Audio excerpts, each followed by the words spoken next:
Ji Ka Khalsa, Waheguru Ji Ki Fateh. Welcome to a very special edition of Rajoana TV. It's special because of the people that I'm sitting with. To the person who's looking, they look like an ordinary grandmother. To the right of them, they look like an ordinary daughter. And they do look like us. They're Punjabi, they're Sikh, but they actually have an extraordinary story, and they come from an even more extraordinary family. With me is Mata Harmeet Kaur Ji. She is the daughter-in-law of the 13th Jathedar of the Damdami Taksal, Sant Kartar Singh Ji. Now Sant Kartar Singh Ji, you can do your own research on them, and if we start talking about them, this will be like 2 hours long.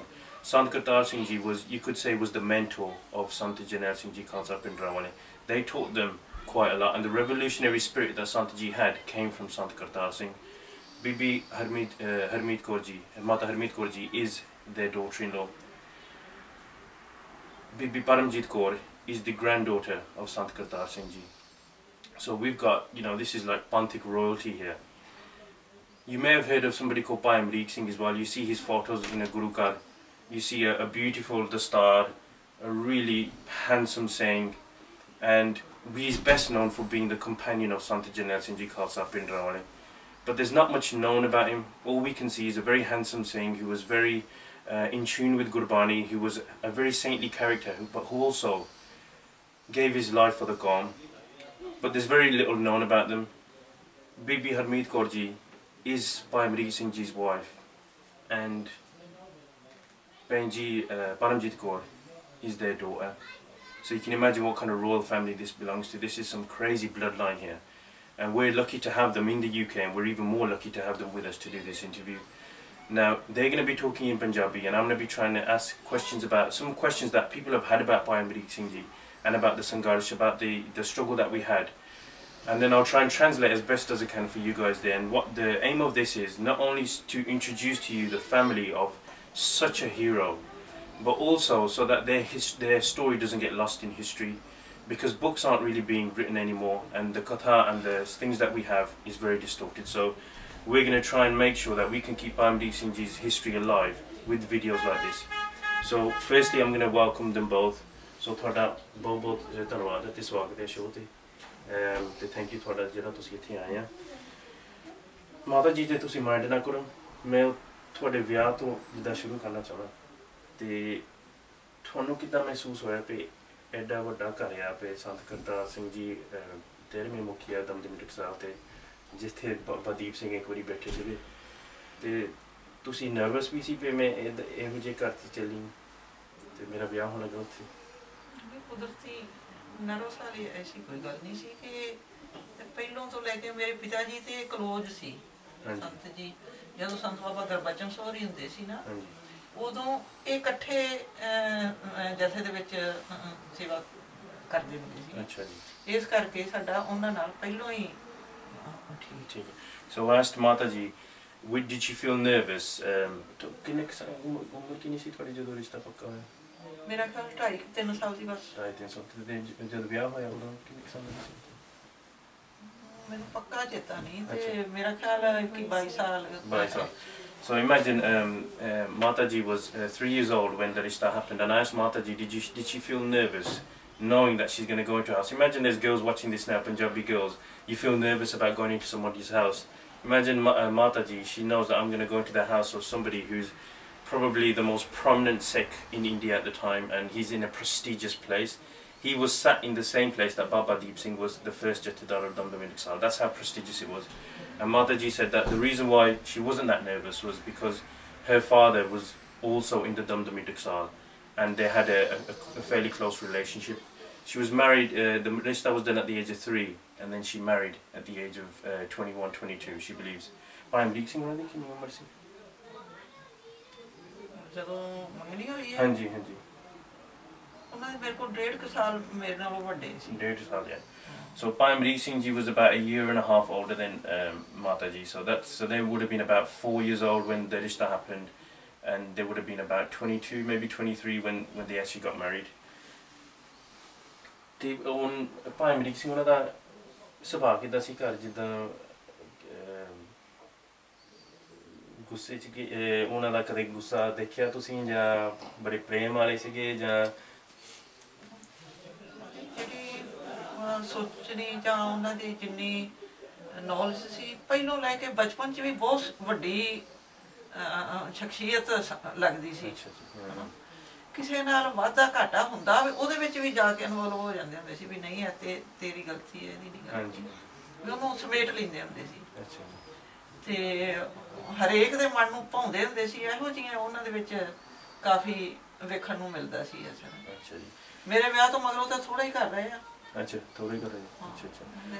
So I asked Mataji what was Bhai Amrik Singh Ji's personality like at home, and what they've said was that what you saw, what you see in photos was exactly what their personality was like. Very somber, very peaceful, never really saw them get angry. And they said forget getting angry at anybody in the house, then you know anybody who had a problem outside the house, they used to go there and sort that out as well. ਤੇ ਉਹਨੇ ਕਿੰਨਾ ਕੁ time spend ਕੀਤਾ ਘਰ ਜਾਂ ਟਕਸਾਲ ਦੇ ਵਿੱਚ ਜ਼ਿਆਦਾ ਰਹੇ ਸੀ ਜਾਂ ਘਰ ਵੀ ਉਨਾ ਕੁ ਟਾਈਮ ਸੀਗਾ? 76 ਦੇ ਐਂਡ 'ਚ ਹੋਇਆ 77 ਦੇ 76 ਦੇ ਐਂਡ 'ਚ ਵਿਆਹ ਹੋਇਆ। ਉਦੋਂ ਉਹ PhD ਦੀ ਪੜ੍ਹਾਈ ਕਰਦੇ ਪਏ ਸੀ। ਅੱਛਾ ਜੀ PhD ਦੀ।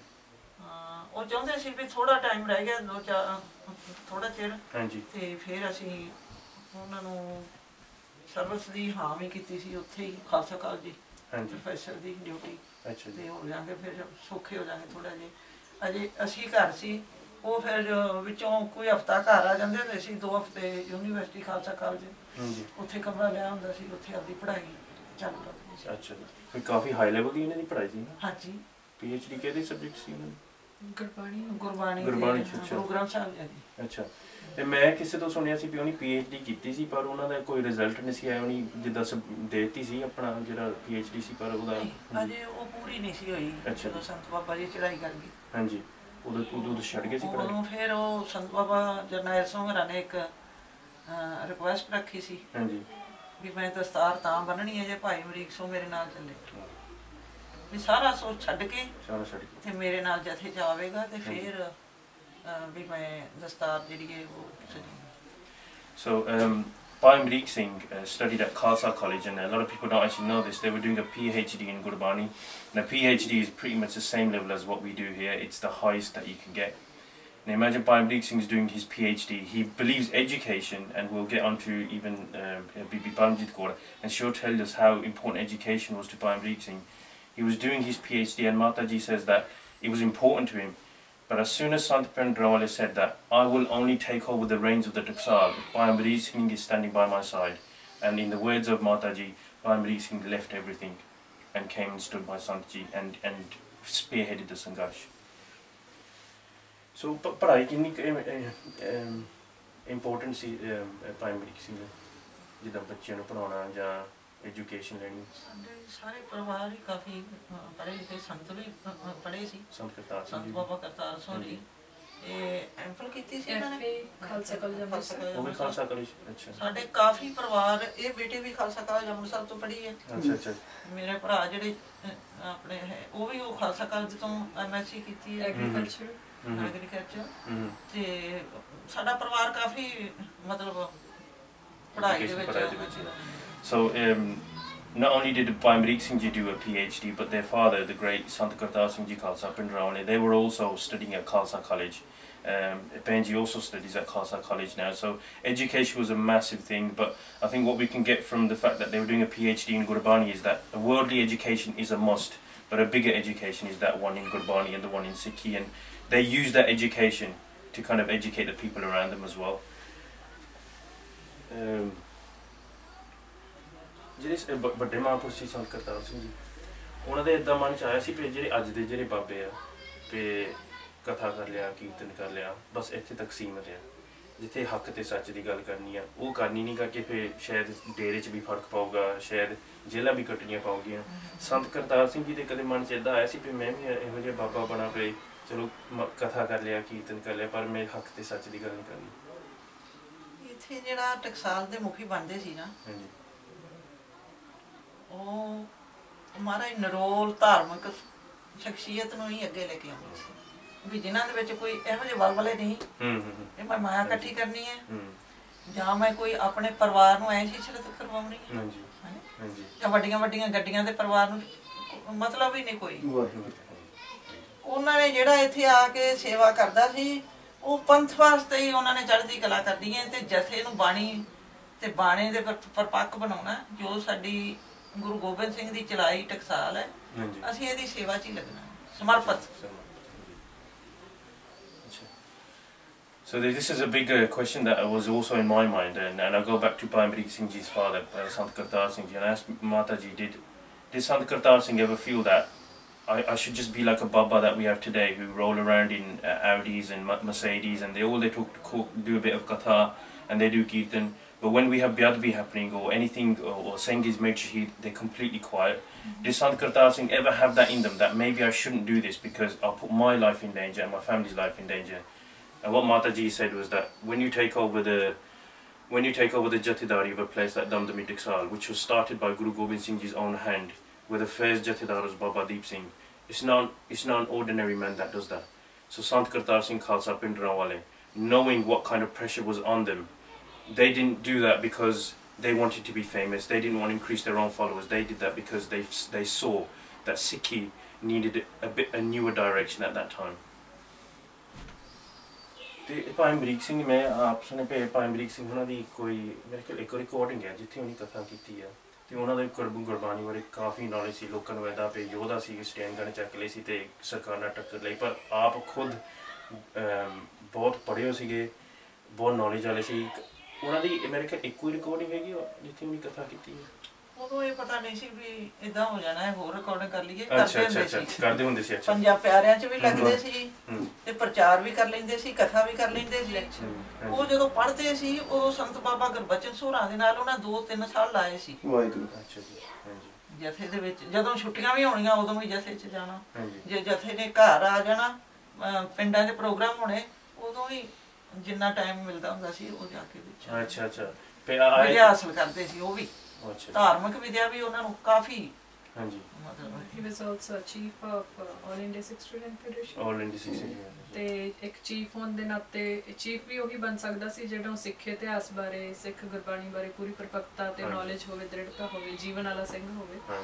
ਸੋ ਉਹਨਾਂ ਦੇ ਜੀਵਨ ਦੇ ਵਿੱਚ ਅਸੀਂ ਸਾਡੇ ਘਰੇ ਕਾਫੀ ਸਾਰੀਆਂ ਬੁੱਕਸ ਹਜੇ ਵੀ ਉਹਨਾਂ ਦੀਆਂ ਸੰਭਾਲੀਆਂ ਪਈਆਂ। ਜਦੋਂ ਮੈਂ ਉਹਨਾਂ ਦੀ ਪਰਸਨਲ ਡਾਇਰੀਜ਼ ਜਿਹੜੀ PhD ਦੀ ਕਹਿ ਲਓ ਲਾਇਬ੍ਰੇਰੀ 'ਚ ਜਾ ਕੇ ਉਹ ਲਿਖਦੇ ਸੀਗੇ ਕੋਈ ਨਵੀਂ ਤੁਕ ਜਾਂ ਨਵੇਂ ਅਰਥ, ਉਹ ਸਾਡੇ ਕੋਲ ਪਈਆਂ ਹਜੇ। ਜਦੋਂ ਅਸੀਂ ਥੋੜੇ ਵੱਡੇ ਹੋਏ ਤਾਂ ਉਹਨਾਂ ਚੀਜ਼ਾਂ ਨੂੰ ਅਸੀਂ ਪੜ੍ਹਨਾ ਸ਼ੁਰੂ ਕੀਤਾ। ਲਾਈਕ ਦੇ ਹੈਵ ਸੋ ਮੈਨੀ ਨੋਵਲਸ। ਭਾਈ ਵੀਰ ਸਿੰਘ ਦੇ ਸਾਹਿਤ ਬਹੁਤ ਜ਼ਿਆਦਾ ਸੀਗਾ, ਕਾਫੀ ਟਕਸਾਲ ਦਾ ਸਾਹਿਤ ਜਿਹੜਾ ਸੀਗਾ, ਹੋਰ ਕਾਫੀ ਸਾਰੇ ਫੇਮਸ ਜਿਹੜੇ ਸਾਡੇ ਰਾਈਟਰਸ ਸਿੱਖ ਰਾਈਟਰਸ ਹੋਏ ਆ। ਤਕਰੀਬਨ ਸਾਰਿਆਂ ਦਾ ਜਿੰਨਾ ਵੀ ਸਾਹਿਤ ਆ ਉਹਦਾ ਆਈ ਥਿੰਕ 30-40% ਸਾਡੇ ਘਰ ਦੇ ਵਿੱਚ ਹੋਊਗਾ ਜਿਹੜਾ ਕਿ ਭਾਈ ਸਾਹਿਬ ਨੇ ਕੰਪਾਈਲ ਕੀਤਾ ਸੀ। ਤੇ ਜਿਹੜੇ ਲੈਕਚਰ ਦਿੱਤੇ ਸੀਗੇ ਹੁਣ ਜਿੱਦਾਂ ਸੰਤ ਜਰਨੈਲ ਸਿੰਘ ਉਹਨਾਂ ਦੀ ਸਪੀਚਾਂ ਹੈਗੀਆਂ ਜਿੱਦਾਂ ਸਟੇਜ ਤੋਂ ਬੋਲਦੇ ਆ, ਜਿੱਦਾਂ ਭਾਈ ਅਮਰੀਕ ਸਿੰਘ ਨੇ ਵੀ ਕੋਈ ਇੱਦਾਂ ਦਾ ਕੋਈ ਲੈਕਚਰ ਦਿੱਤਾ ਜਾਂ ਕੋਈ ਸੰਘਰਸ਼ ਜਦੋਂ ਹੁੰਦਾ ਸੀ ਜਾਂ ਸੰਘਰਸ਼ ਤੋਂ ਪਹਿਲਾਂ? ਉਹ ਤਾਂ ਦਿੰਦੇ ਹੋਣਗੇ ਪਰ ਉਦੋਂ ਇਹ ਬੱਚੇ ਛੋਟੇ ਸੀ ਤੇ ਅਸੀਂ ਘਰੋਂ ਆਉਂਦੇ ਹੁੰਦੇ ਸੀ, ਇਹਨਾਂ ਕੋਲੇ ਨਹੀਂ ਸੀ ਰਹਿੰਦੇ, ਕਦੀ ਕਦਾਈ ਮਿਲ। ਉਹ ਜਿਹੜੇ ਫੈਡਰੇਸ਼ਨ ਦੇ ਨਾਲ ਗਰੁੱਪ ਸੀ ਉਹ ਹੀ ਸੰਭਾਲਦਾ ਸੀ ਉਹਨਾਂ ਚੀਜ਼ਾਂ ਨੂੰ ਤੇ ਅਸੀਂ ਤਾਂ ਆਪਣਾ ਹੀ ਕੱਪੜਾ ਲੀੜਾ ਰਿਕਾਰਡਿੰਗ ਦਾ ਟ੍ਰੈਂਡ ਵੀ ਨਹੀਂ ਸੀ ਨਾ, ਜਿੱਦਾਂ ਹੁਣ ਆਪਾਂ ਹਰ ਥਾਂ ਤੇ ਆਈਫੋਨ ਹੱਥ ਦੇ ਵਿੱਚ ਰਿਕਾਰਡਰਸ ਆ, ਹੱਥ ਦੇ ਵਿੱਚ ਕੈਮਰਾਜ਼ ਆ, ਮੂਵੀਜ਼ ਆ, ਇੱਕ ਤਰ੍ਹਾਂ ਦੇਖਿਆ ਜਾਵੇ। ਉਦੋਂ ਤਾਂ ਕਿਸੇ ਦੇ ਕੋਲ ਟੇਪ ਹੁੰਦੀ ਸੀ, ਕੋਈ ਰੇਅਰਲੀ ਕੋਈ ਹਾਇਰ ਕਰਦਾ ਸੀ ਮੂਵੀ ਵਾਲਾ, ਮੂਵੀ ਵੀ ਕਿਸੇ ਕੋਲ ਹੀ ਹੁੰਦੀ ਸੀਗੀ। ਤਾਂ ਉਹ ਫਿਰ ਸਾਰਾ ਫੋਕਸ ਜਿਹੜਾ ਹੁੰਦਾ ਸੀ ਭਾਈ ਸਾਹਿਬ ਦਾ ਵੀ ਕਿ ਸੰਤਾਂ ਦੇ ਲੈਕਚਰ ਜਿਹੜੇ ਆ ਜ਼ਿੰਮੇਵਾਰ, ਸਟੇਜ ਦੇ ਜ਼ਿੰਮੇਵਾਰ ਸਮਝ ਲਓ ਹਨਾ, ਉਹ ਸਾਰੇ ਪ੍ਰੋਗਰਾਮ ਦੇ ਜ਼ਿੰਮੇਵਾਰ ਸਮਝ ਲਓ। ਤਾਂ ਉਹਨਾਂ ਦਾ ਮੇਨ ਫੋਕਸ ਇਹੀ ਹੁੰਦਾ ਸੀ ਵੀ ਸੰਤਾਂ ਦੀ ਕਥਾ, ਪਹਿਲਾਂ ਵੱਡੇ ਮਹਾਂਪੁਰਖਾਂ ਦੀ ਕਥਾ ਰਿਕਾਰਡ ਹੋਈ, ਉਹਨਾਂ ਨੇ ਬੰਬੇ ਤੋਂ ਇੱਕ ਟੇਪ ਰਿਕਾਰਡਰ ਲਿਆਂਦਾ ਸੀਗਾ, ਸਾਡੇ ਘਰ ਹਜੇ ਵੀ ਪਿਆ। ਉਸ ਤੋਂ ਬਾਅਦ ਉਹਨਾਂ ਦਾ ਇਹੀ ਫੋਕਸ ਹੁੰਦਾ ਕਿ ਸੰਤ ਜੀ ਦੀ ਜਿਹੜੀ ਵੀ ਕੋਈ ਸਪੀਚ ਆ ਉਹਨੂੰ ਸਾਂਭ ਲਿਆ ਜਾਵੇ ਹਨਾ, ਮਤਲਬ ਆਪਣਾ ਉਹਨਾਂ ਨੂੰ ਕਹਿ ਲਓ ਹਨਾ। ਆਲ ਇੰਡੀਆ ਸਿੱਖ ਸਟੂਡੈਂਟ ਫੈਡਰੇਸ਼ਨ ਦੇ ਜਦੋਂ ਪ੍ਰੋਗਰਾਮ ਹੁੰਦੇ ਸੀ ਉਦੋਂ ਉਹ ਕਰਦੇ ਵੀ ਸੀ, ਉਹ ਆਪ ਦਾ ਗਰੁੱਪ ਕਰਦਾ ਸੀ, ਫੈਡਰੇਸ਼ਨ ਆਪ ਕਰਦੀ ਸੀ। ਉਹ ਕਾਫੀ ਉਹਨਾਂ ਦਾ ਜਿਹੜਾ ਮਟੀਰੀਅਲ ਸੀ ਉਹ ਮੈਨੂੰ ਪਤਾ ਨਹੀਂ ਲੱਗਾ ਵੀ ਉਹ ਕਿੱਧਰ ਗਿਆ ਬਾਅਦ ਦੇ ਵਿੱਚ ਏਦਾਂ ਕਰਕੇ। So I asked Bhenji and Mataji that there's a recording of Bhai Amrik Singh Ji doing Katha, and They're very learned about Gurbani and history, and like they've just said, there's loads of books in their house now of all the historical books that they used to read. And why aren't there many recordings of Bhai Amrik Singh Ji? The simple answer was that they didn't know that something like this was going to happen, that the Sangharsh was going to happen, and the Sikh world was going to be turned upside down, and they'd have to react to centre oppression. So they didn't really record much. But the bigger thing, what they've just said is, and this is one thing that everybody says about Bhai Amrik Singh Ji, is the humility. Even though they had tons of knowledge about Gurbani, even though they had tons of knowledge about histories, and they did do lectures, and they did do Katha, they were so humble that they thought, let Sant Bhindranwale Khalsa Bhindranwale's lectures get recorded. That's the main thing. And after that, I'll do my thing. And I don't care whether that gets recorded or not. It's a shame, it's a crying shame that such a beautiful soul has departed from this earth, and we've only got one bit of Katha. But look at the spirit of the man. He was the son of Sant Kartar Singh, yet he saw it more important that let me get Sant Janel Singh Ji's stuff recorded, and then I'll think about myself. Kade Mata ji Bhai Amrik Singh Ji होना दे ख्याल चलता है जी पे शायद मैनू जथेदार बनना चाहिए टकसाल दा भी मैं Sant Kartar Singh दा सपुत्र हां ते मेरे ते शायद प्रेशर होगा।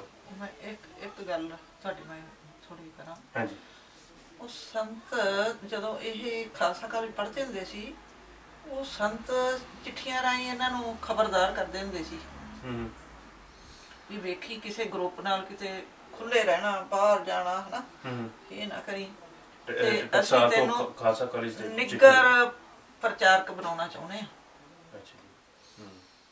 ਉਹਨਾਂ ਨੂੰ ਇਹ ਸੀ ਵੀ ਇਹ PhD ਕਰਕੇ ਵੀ ਗੁਰੂ ਗ੍ਰੰਥ ਸਾਹਿਬ ਜੀ ਦਾ ਉਹ ਪ੍ਰਚਾਰ ਕਰਨ ਵੀ ਕੋਈ ਉਂਗਲ ਨਾ ਉਠਾ ਸਕੇ। ਉਹ ਚਿੱਠੀਆਂ ਸਾਡੇ ਕੋਲ ਅਜੇ ਉਹਨਾਂ ਦੀਆਂ ਲਿਖੀਆਂ ਪਈਆਂ ਜਿਹੜੀ ਸੰਤ ਕਰਤਾਰ ਸੀ ਉਹਨਾਂ ਨੇ ਲਿਖੀ ਜਾਂ ਸਮਝੀ ਸੀ ਵੀ ਅਸੀਂ ਤੈਨੂੰ ਨਿੱਗਰ ਪ੍ਰਚਾਰਕ ਬਣਾਉਣਾ ਚਾਹੁੰਦੇ ਆ ਤੇ ਤੂੰ ਆਪਣੇ ਜੀਵਨ ਨੂੰ ਉੱਚਾ ਸੁੱਚਾ ਰੱਖ ਕੇ ਵਿਦਿਆ ਹਾਸਲ ਕਰ। So Mata ji just emphasizing the point that Sant Kartar Singh Ji wrote letters to Bhai Amrik Singh while they were in Khalsa College, and just emphasize the fact that don't be just a normal layabout like a lot of the college lads. I'm going to make you like the elite. You are going to have to be the elite, and you're going to have to give this prachar, the kind of prachar that got lost like 100 years ago. After the British came, prachar had completely changed. You're going to be that pracharak that's going to bring back that Puritan Sikhi prachar. That was the letters that Sant Kartar Singh wrote to their son Bhai Amrik Singh Ji while they were studying at Khalsa College. ਇੱਕ ਵਾਰੀ ਸੰਤ ਬਾਬਾ ਜੀ ਗਏ ਸੀ ਉੱਥੇ, ਮੈਂ ਕੋਲੇ ਬੈਠੀ ਸੀ, ਸਾਡੇ ਮਾਤਾ ਜੀ ਨੇ ਰਿਕੁਐਸਟ ਕੀਤੀ ਸੰਤਾਂ ਨੂੰ ਵੀ ਮੈਂ ਬੇਨਤੀ ਕਰਦੀ ਹਾਂ ਤੇ ਆਪ ਜੀ ਨੇ ਘਰ ਦਾ ਕੰਮ ਨਹੀਂ ਕੀਤਾ, ਇਸ ਕਰਕੇ ਸਾਡਾ ਕੁਝ ਪੈਸੇ ਵੱਲੋਂ ਹੱਥ ਟਾਈਟ ਹੈ, ਤੇ ਹੁਣ ਭਾਈ ਅਮਰੀਕ ਸਿੰਘ ਜੀ ਇੰਨਾ ਪੜ੍ਹ ਗਿਆ, ਇਹਨੂੰ ਨੌਕਰੀ ਦਿਲਵਾ ਦਿਓ, ਹੈਨਾ, ਰਹਿੰਦੀ ਪੜ੍ਹਾਈ ਇਹ ਨਾਲ ਨਾਲ ਕਰੀ ਜਾਣਗੇ। ਕਿਉਂਕਿ ਮਾਤਾ ਜੀ ਨੂੰ ਵੀ ਖਾਲਸਾ ਕਾਲਜ ਦੇ ਪ੍ਰਿੰਸੀਪਲ ਮਿਲੇ ਸੀ 2 ਵਾਰੀ, ਉਹਨਾਂ ਆਖਿਆ ਸੀ ਵੈਸੇ ਇਹਨਾਂ ਨੂੰ ਇੱਥੇ ਹੀ ਵਿੱਚ ਹੀ ਨੌਕਰੀ ਦੇ ਦੇਣੀ, ਵੀ ਇੰਨੇ ਲਾਇਕ ਨੇ, ਇੰਨੀ ਪੜ੍ਹਾਈ ਹੈ, ਤੇ ਅਸੀਂ ਇਹਨਾਂ ਨੂੰ ਪ੍ਰੋਫੈਸਰ ਦੀ ਸੇਵਾ ਜਿਹੜੀ ਹੈ ਉਹ ਖਾਲਸਾ ਕਾਲਜ ਦੇ ਵਿੱਚ ਹੀ ਦੇ। ਤੇ ਮਾਤਾ ਜੀ ਸੰਤਾਂ ਨੂੰ ਵੀ ਤੁਸੀਂ ਹਾਂ ਕਰੋ ਤੇ ਉਹ ਇਹ ਲੱਗੇ। ਜਦੋਂ ਮਾਤਾ ਜੀ ਨੇ ਬੇਨਤੀ ਕੀਤੀ ਤੇ ਮਹਾਂਪੁਰਖਾਂ ਨੇ 2 ਵਾਰੀ ਅਣਸੁਣੀ ਜੀ ਗੱਲ ਕਰਤੀ। ਫਿਰ ਮਾਤਾ ਜੀ ਫਿਰ ਨਿੱਕਾ ਜਿਹੜਾ ਭਾਈ ਮਨਜੀਤ ਸਿੰਘ ਉਹਨੇ ਬੜੇ ਹਿਰਖ ਨਾਲ 2 ਗੱਲਾਂ ਕੀਤੀਆਂ, ਕਹਿੰਦੇ ਮਹਾਂਪੁਰਖੋ ਤੁਸੀਂ ਸਾਡੀ ਗੱਲ ਨਹੀਂ ਸੁਣਦੇ, ਅਸੀਂ ਪੜ੍ਹਾਈ ਕਰਨੀ, ਅਸੀਂ ਕਿੱਥੋਂ ਕਰੀਏ, ਹਨਾ, ਤੇ ਅਸੀਂ ਆਨੇ ਆ ਵੀ ਭਾਈ ਅਮਰੀਕ ਸਿੰਘ ਨੂੰ ਤੁਸੀਂ ਦੂਜਾ ਨੌਕਰੀ ਵਾਲ ਤੁਸੀਂ ਗੱਲ ਨਹੀਂ ਸੁਣਦੇ ਸਾਡੀ, ਸ਼ਾਇਦ ਸਾਡੀ ਪੀੜਾ ਦਾ ਤੁਹਾਨੂੰ ਨਹੀਂ ਪਤਾ। ਤੇ ਉਹ ਨਹੀਂ ਬੋਲੇ ਜੀ। ਫਿਰ ਮਾਤਾ ਨੇ ਆਖਿਆ ਚਲੋ ਤੁਹਾਡੀ ਮਰਜ਼ੀ ਹੈ ਨਾ, ਤੇ ਕਹਿੰਦੇ ਵੀ ਤੂੰ ਵੀ ਨਿੱਕੇ ਨੂੰ ਜੋ ਮਰਜ਼ੀ ਲਵਾ ਲਾ, ਭਾਈ ਭੋਲੇ ਨੂੰ ਉਹਨੂੰ ਕਹਿੰਦੇ ਹੁੰਦੇ ਸੀ, ਭਾਈ ਮਨਜੀਤ ਸਿੰਘ ਦਾ ਨਾਂ ਭੋਲਾ ਸੀ, ਕਹਿੰਦੇ ਇਹਨੂੰ ਜੋ ਮਰਜ਼ੀ ਬਣਾ ਲਾ, ਵੀ ਇਹ ਤਾਂ ਗੁਰੂ ਘਰ ਦਾ ਹੀ ਸੇਵਾਦਾਰ ਬਣੂਗਾ। ਉਹਨਾਂ ਨੇ ਇਸ਼ਾਰਾ ਕਰਤਾ ਸੀ ਕਿ So what Mata ji is emphasizing there was that Bhai Amrik Singh was really unconcerned with worldly sort of attachments. Like we just love, our whole aim is get a job, get a degree, get money, get more money, get a car, get a bigger house. But Bhai Amrik Singh Ji was actually quite unconcerned with that. Their main aim was then how can we just spread this message. ਤੇ ਮਾਤਾ ਜੀ ਉਹ ਹੀ question ਤੇ ਸਵਾਲ ਤੇ ਮੁੜ ਕੇ ਜਾਣਾ ਜਦੋਂ ਸੰਤ ਕਰਤਾਰ ਸਿੰਘ ਜੀ ਚੜ੍ਹਾਈ ਕਰ ਗਏ ਸੀਗੇ ਭਾਈ ਅਮਰੀਕ ਸਿੰਘ ਨੂੰ ਇੱਦਾਂ ਕਦੇ ਲੱਗਿਆ ਸੀ ਵੀ ਮੈਂ ਉਹਨਾਂ ਦਾ ਸਪੁੱਤਰ ਹਾਂ ਸ਼ਾਇਦ ਮੈਨੂੰ ਟਕਸਾਲ ਦੀ ਜਥੇਦਾਰੀ ਸਾਂਭਣੀ ਚਾਹੀਦੀ ਹੈ ਜਾਂ ਬੇਟੇ ਇੱਥੇ ਆ ਕੇ ਨਾ ਇੱਕ ਜੋ ਹੁਣ ਕਈ ਗੱਲਾਂ ਵਿੱਚ ਅੱਗੇ ਵੀ ਸਾਡੇ ਕੋਲ ਆਈਆਂ ਹਨਾ ਹਾਂਜੀ ਇਹਨਾਂ ਦੇ ਸਾਡੇ ਪਰਿਵਾਰ ਦੇ ਮਨ 'ਚ ਇਹ ਕੋਈ ਗੱਲ ਹੀ ਨਹੀਂ ਸੀ ਵੀ ਉਹ ਨੌਜਵਾਨ ਸੰਤ ਸੀ ਵੀ ਉਹਨਾਂ ਚੜ੍ਹਾਈ ਕਰ ਜਾਣੀ ਤੇ ਅਸੀਂ ਮਗਰੋਂ ਤਿਆਰ ਹੋਈਏ ਵੀ ਦਸਤਾਰ ਬੰਨ੍ਹ ਕੇ ਅਸੀਂ ਮਗਰੋਂ ਸੰਭਾਲਣਾ ਹਾਂਜੀ ਪਤਾ ਹੀ ਨਹੀਂ ਸੀ ਉਹ 15 ਦਿਨਾਂ ਦੇ ਵਿੱਚ ਐਕਸੀਡੈਂਟ ਹੋਇਆ ਤੇ ਉਹ ਚੜ੍ਹਾਈ ਕਰ ਗਏ ਸਾਡੇ ਪਰਿਵਾਰ ਨੂੰ ਤਾਂ ਇਹ ਹੋਇਆ ਵੀ ਬਣ ਕੇ ਗਿਆ ਨੌਜਵਾਨੀ ਅਵਸਥਾ ਸੀ ਅਜੇ ਤੇ ਫਿਰ ਜਦੋਂ ਹੁਣ ਉਹ ਚੜ੍ਹਾਈ ਸੰਸਕਾਰ ਹੋਇਆ ਉਦੋਂ ਬਾਅਦ ਫਿਰ ਇਹ ਮੀਟਿੰਗਾਂ ਸ਼ੁਰੂ ਹੋਣੀਆਂ ਵੀ ਹੁਣ ਕੀ ਕੀਤਾ ਜਾਵੇ ਇਹਨਾਂ ਬਾਰੇ ਵਿਚਾਰਾਂ ਹੋਈਆਂ ਇਹ ਸੰਤ ਬਾਬਾ ਉਤਰ ਸਿੰਘ ਜੀ ਸੰਤ ਬਾਬਾ ਤਾਰਾ ਸਿੰਘ ਜੀ ਜਿੰਨੇ ਮਹਾਂਪੁਰਖ ਨੇ ਉਹਨਾਂ ਨੇ ਸਾਰਿਆਂ ਨੇ ਆਖਿਆ ਵੀ ਭਾਈ ਅਮਰੀਕ ਸਿੰਘ ਨੂੰ ਦਸਤਾਰ ਸਜਾਉਣੀ ਹੈ ਸਜਾਉਣੀ ਪੈਣੀ ਹੈ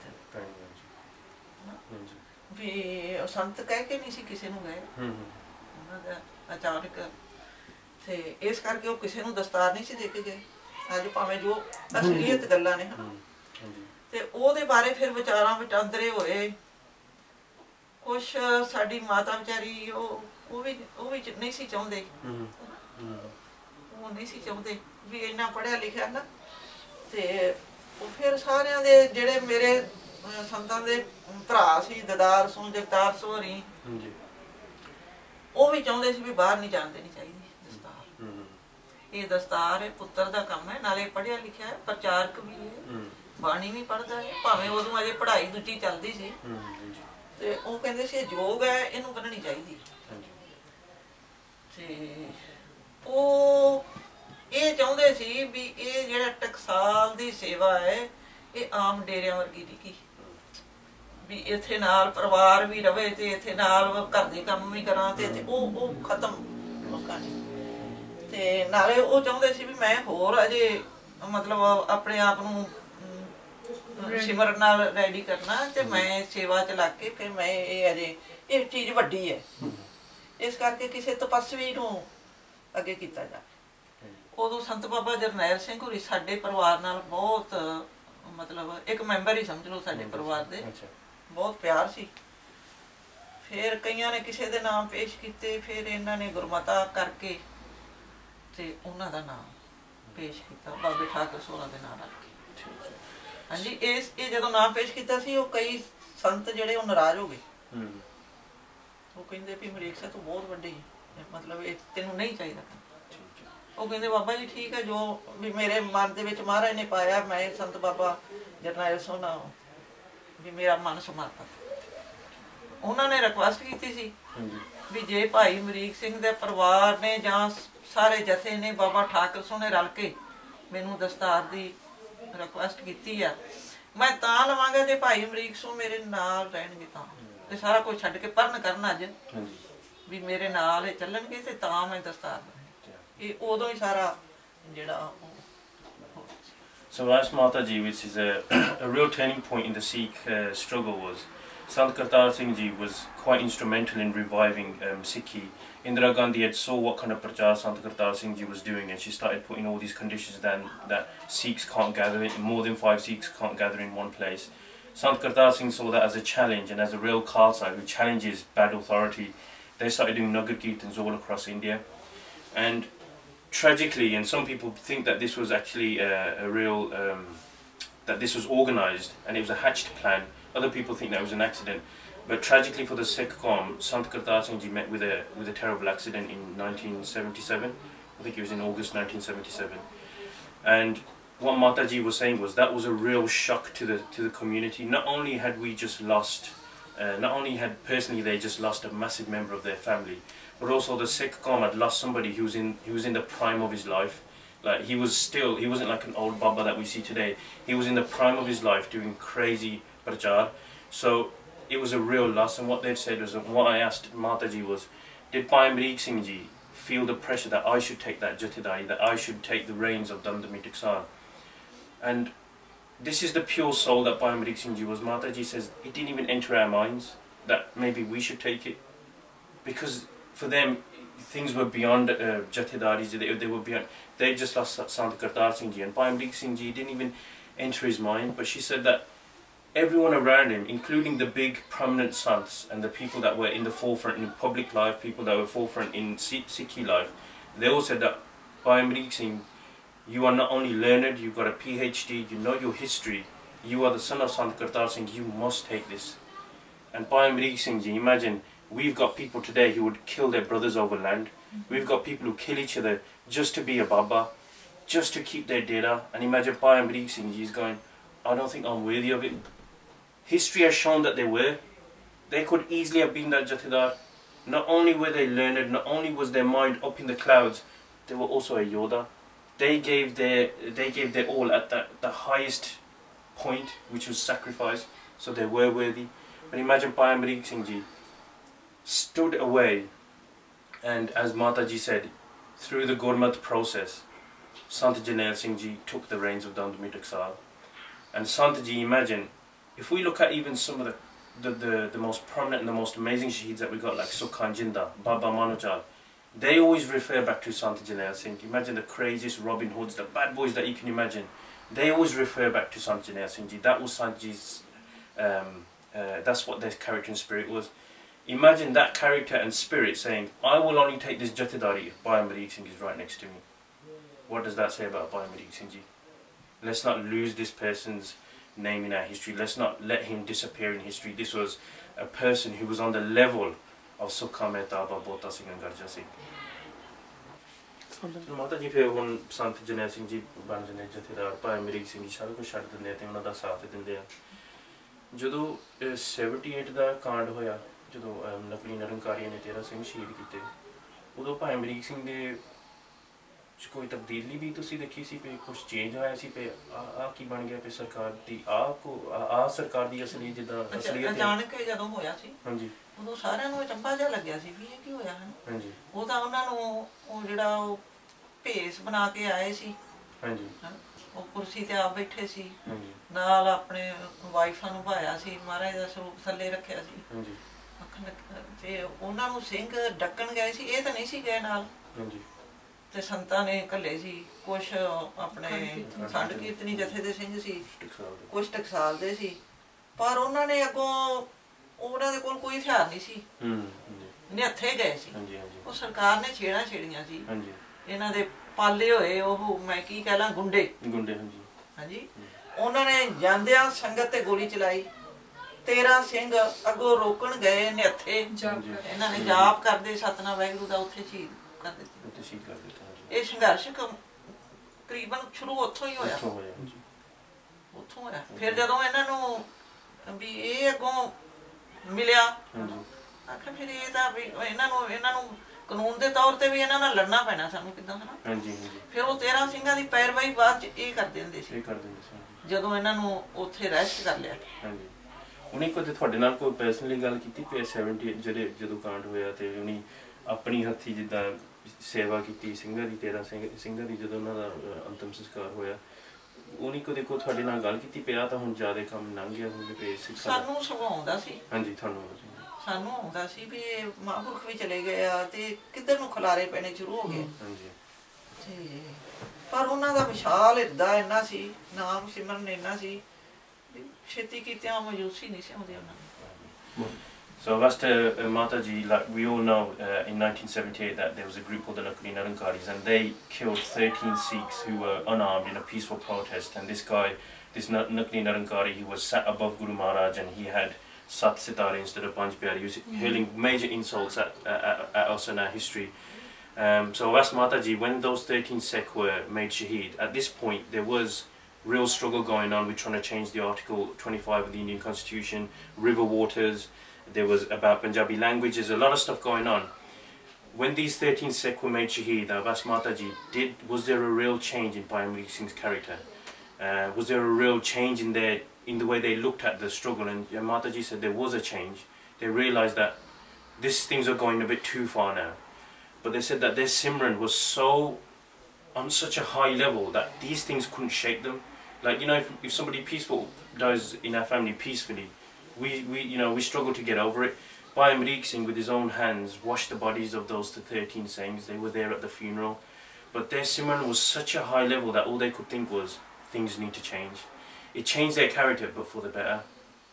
Oh, मैं थोड़ी थोड़ी गल टुका ये थे ही बस नहीं इन्नी उम्र दे विच 13 सिखां नूं उथों चुक के लियाउणा सरकार तो उन्हां दीयां बॉडीਆਂ ਲੈਣੀਆਂ ਉਹਨਾਂ ਦੇ ਗਲਾਂ 'ਚ ਹਾਰ ਸ਼ਿੰਗਾਰ ਪਾ ਕੇ ਉਹਨਾਂ ਨੂੰ ਨਵਾ ਧਵਾ ਕੇ ਜਿੰਨਾ ਵੀ ਜਿੱਦਾਂ ਵੀ ਨਾ ਉਹਨਾਂ ਨੂੰ ਫਿਰ ਸਰਕਾਰ ਨੂੰ ਨਹੀਂ ਦੇਣਾ ਦਿੱਤਾ ਉਹ ਬੜਾ ਸੰਘਰਸ਼ ਕਰਕੇ ਉਹਨਾਂ ਨੇ ਆਪ ਬੋਡੀਆਂ ਲਈਆਂ ਫਿਰ ਉਹਨਾਂ ਨੂੰ ਮੁਰਦਖਾਨੇ 'ਚ ਨਹੀਂ ਰਹਿਣ ਦਿੱਤਾ ਉੱਥੇ ਅੱਛਾ ਫਿਰ ਉਹਨਾਂ ਨੂੰ ਲਿਆ ਕੇ ਤੇ ਇੱਕ 13 ਸਿੰਘਾਂ ਦਾ ਗੁਰਦੁਆਰਾ ਬਣਿਆ ਰਾਮਸਰ ਗੁਰਦੁਆਰੇ ਸਾਹਿਬ ਦੇ ਨਾਲ ਉੱਥੇ ਜਗ੍ਹਾ ਲੈ ਕੇ ਉੱਥੇ ਉਹਨਾਂ 13 ਸਿੰਘਾਂ ਦਾ ਸੰਸਕਾਰ ਕਰਵਾਇਆ ਜਿੱਥੇ ਇਹਨਾਂ ਦੀ ਲੜਾਈ ਹੋਈ ਹੈ ਜਦੋਂ ਪੰਜ ਪਿਆਰੇ ਤੋਂ ਲੈ ਕੇ ਆਇਆ ਸੀ ਗੁੰਡਾ ਹਾਂਜੀ ਤੇ ਉਹ ਵੀ ਰੇਲਵੇ ਦੀ ਜਗ੍ਹਾ ਸੀ ਉਹ ਫਿਰ ਜਦੋਂ ਬਾਅਦ ਦੇ ਵਿੱਚ ਆਲ ਇੰਡੀਆ ਸਿੱਖ ਸਟੂਡੈਂਟ ਫੈਡਰੇਸ਼ਨ ਗਰੁੱਪ ਨਾਲ ਲੈ ਕੇ ਰਾਤੋਂ ਰਾਤ ਉਹ ਜਗ੍ਹਾ ਸਰਕਾਰ ਦੀ ਬਲ ਕੇ ਤੇ ਉੱਥੇ ਵੀ ਗੁਰਦੁਆਰਾ ਸਹਿਯੋਗ ਕੀਤਾ ਇਹ ਨਿੱਕੀ ਜੀ ਸੇਵਾ ਨਹੀਂ ਅੱਜ ਭਾਵੇਂ ਜੋ ਮਰਜ਼ੀ ਕੋਈ ਬਾਹਾਂ ਤਾਂ ਕੱਢੀਆਂ ਕਰ ਕਰਕੇ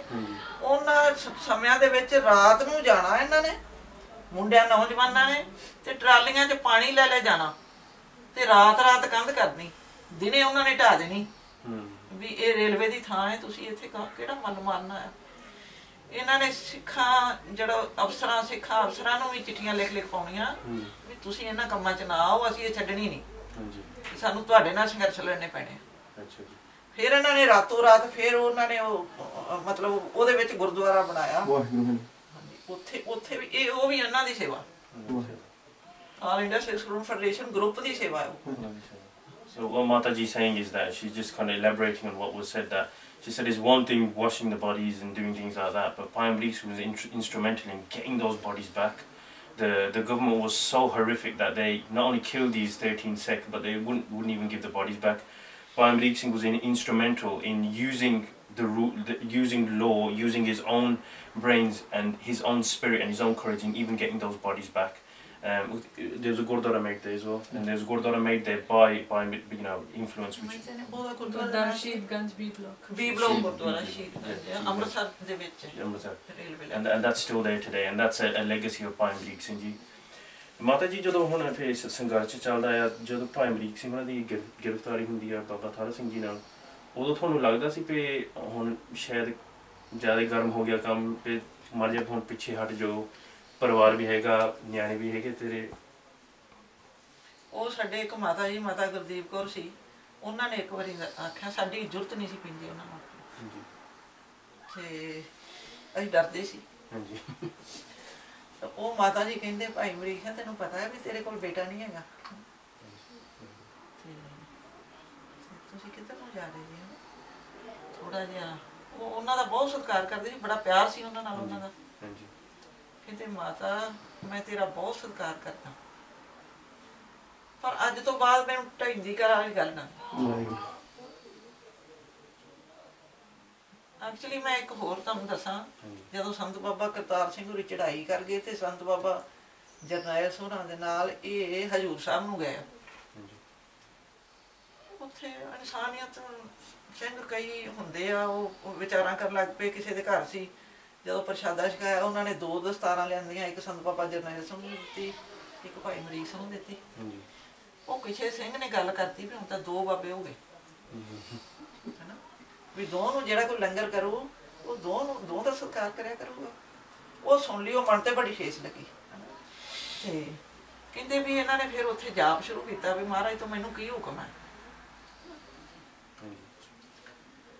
ਇਹਨਾਂ ਨੇ ਜਾਪ ਕੀਤਾ ਤੇ ਐਂਡ ਦਾ ਦਿਨ ਸੀ ਨਾ ਜਦੋਂ ਕਹਿੰਦੇ ਮੈਨੂੰ ਕੁਝ ਨਹੀਂ ਪਤਾ ਲੱਗਿਆ ਉਹਨਾਂ ਨੇ ਆਪਦੇ ਦੋਸਤ ਨਾਲ ਉਹ ਗੱਲ ਕੀਤੀ ਅੰਮ੍ਰਿਤਸਰ ਅਜੇ ਵੀ ਉਹ ਹੈਗੇ ਆ तो कहते भी जो मैं जिन्ने दिन मैं विथे सी भी मैं इन्ना महाराज को मैं एक गल का अनुभव करना एंड वाला दिन आया तो कहते एक सिख बच्चा मेरे साक्षात अगे आया छोटे रूप उन्हें आख्या भाई साहब जे तेरी मन की इच्छा जी है ना भी तेरा एंड जोड़ा वो शहीदी च होना उन्हें दस हजूर साहब अनुभव होया सी ਵੀ ਤੇਰਾ ਐਂਡ ਤੇਰੀ ਅੰਤ ਜਿਹੜਾ ਹੈ ਉਹ ਸ਼ਹੀਦ ਹੋ ਗਏ। ਫਿਰ ਇਹਨਾਂ ਨੇ ਫਿਰ ਸਾਰੀਆਂ ਗੱਲਾਂ ਜਿਹੜੀਆਂ ਉਹ ਛੱਡਤੀਆਂ ਸੀ ਸੇਵਾ ਦੇ ਵਿੱਚ ਵੀ। ਅੱਜ ਵੀ ਜਿਹੜੇ ਰਾਹ ਬੰਦੇ ਜਾਂਦੇ ਆ ਸ਼ਾਇਦ ਉਹ ਚੀਜ਼ ਨੇੜੇ ਆਈ ਜਾਂਦੀ। Yeah, so I asked Mataji that Bhai Amrik Singh Ji was arrested in 1981 along with their close companion Baba Thara Singh Ji. And when they were arrested, and this was another example of state oppression, they arrested on trumped up charges. I asked them that, did they feel that once they were arrested that things have gone a bit too far, that you've got 2 daughters, maybe you should hang back? Firstly, Mataji said, we didn't even have the courage to say anything like that to Bhai Amrik Singh Ji. But she said that one lady did say to Bhai Amrik Singh that, what are you doing? You've got 2 daughters, you haven't got a son, you've been to prison, this is a disgusting government with the world's 3rd largest army, they'll do anything, they've shown their true colours. And Bhai Amrik Singh Ji simply said that, don't talk to me about Dendi Kala things, which is the opposite of Chardi Kala. Chardi Kala is like an everlasting high spirit. Don't talk to me about negative, depressing things. This was the level they were at. And Mataji also says that, a story which many people don't know, that when they went to Hazur Sahib after Sant Singh Ji passed away, their father, they were there doing Simran, and they had a sort of an epiphany, a dream, where a little child came and told them that you will become Shaheed, that your life isn't going to finish on a manja at the age of 80 playing with your grandkids. You're going to go at the prime of your age and you're going to give a Shaheedi that the world would remember. This was the story from Hazur Sahib.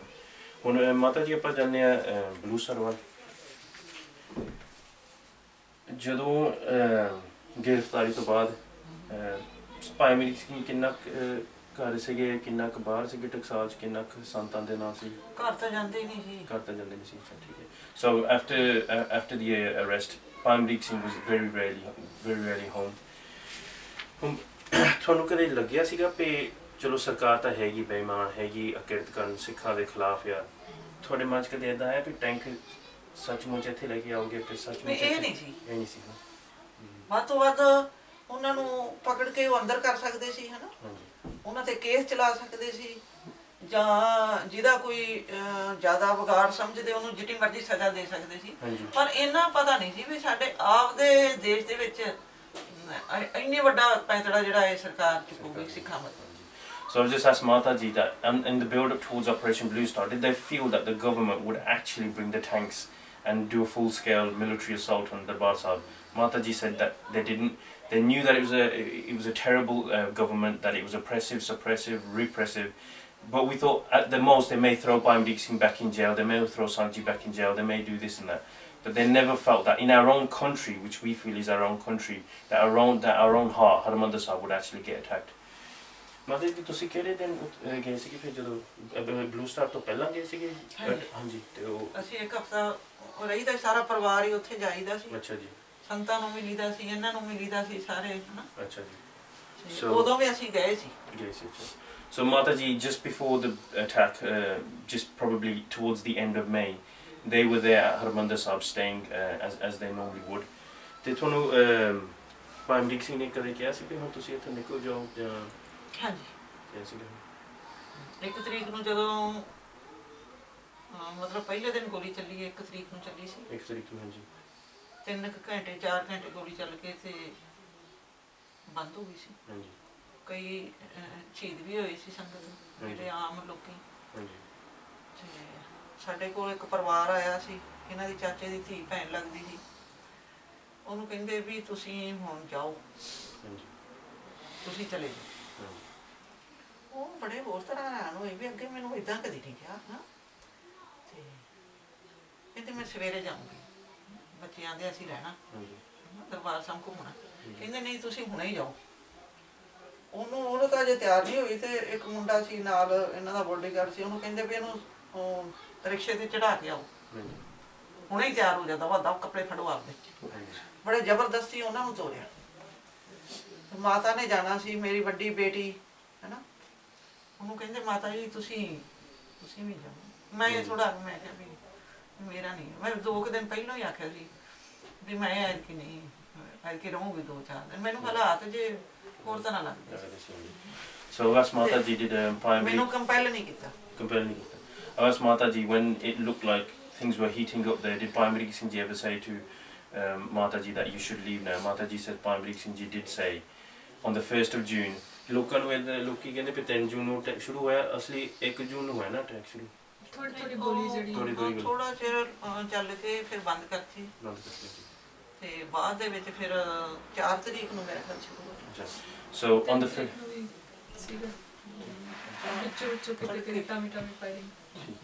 So on the 1st of June, when the CRPF actually started firing at the Sangat on the Parakarma, some even were made shaheed. That's when Bhai Amrik Singh Ji told Mataji that it's probably time that you left now, and others they did say, look, it's time to go. ਉਹਨਾਂ ਦੇ ਚਿਹਰੇ ਤੇ ਕੋਈ ਜਿੱਦਾਂ ਐਦਾਂ ਖੌਫ ਵੀ ਸੀ ਜਾਂ ਕੋਈ?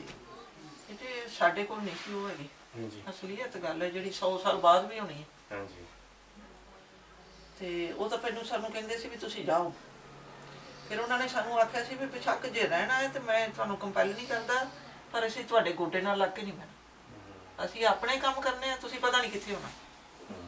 ਜੇ ਚੱਲ ਸਕਦੇ ਜੇ ਇੱਥੇ ਤੇ ਗੋਲੇ ਪਤਾ ਨਹੀਂ ਕਿੰਨੇ ਕਿਹਨੂੰ ਚੁੱਕਣਾ, ਤੇ ਤੁਸੀਂ ਜੇ ਰਹਿਣਾ ਹੈ ਤੇ ਰਹਿ ਪਓ, ਜਾਣਾ ਹੈ ਚਲੇ ਜਾਓ। Imagine that.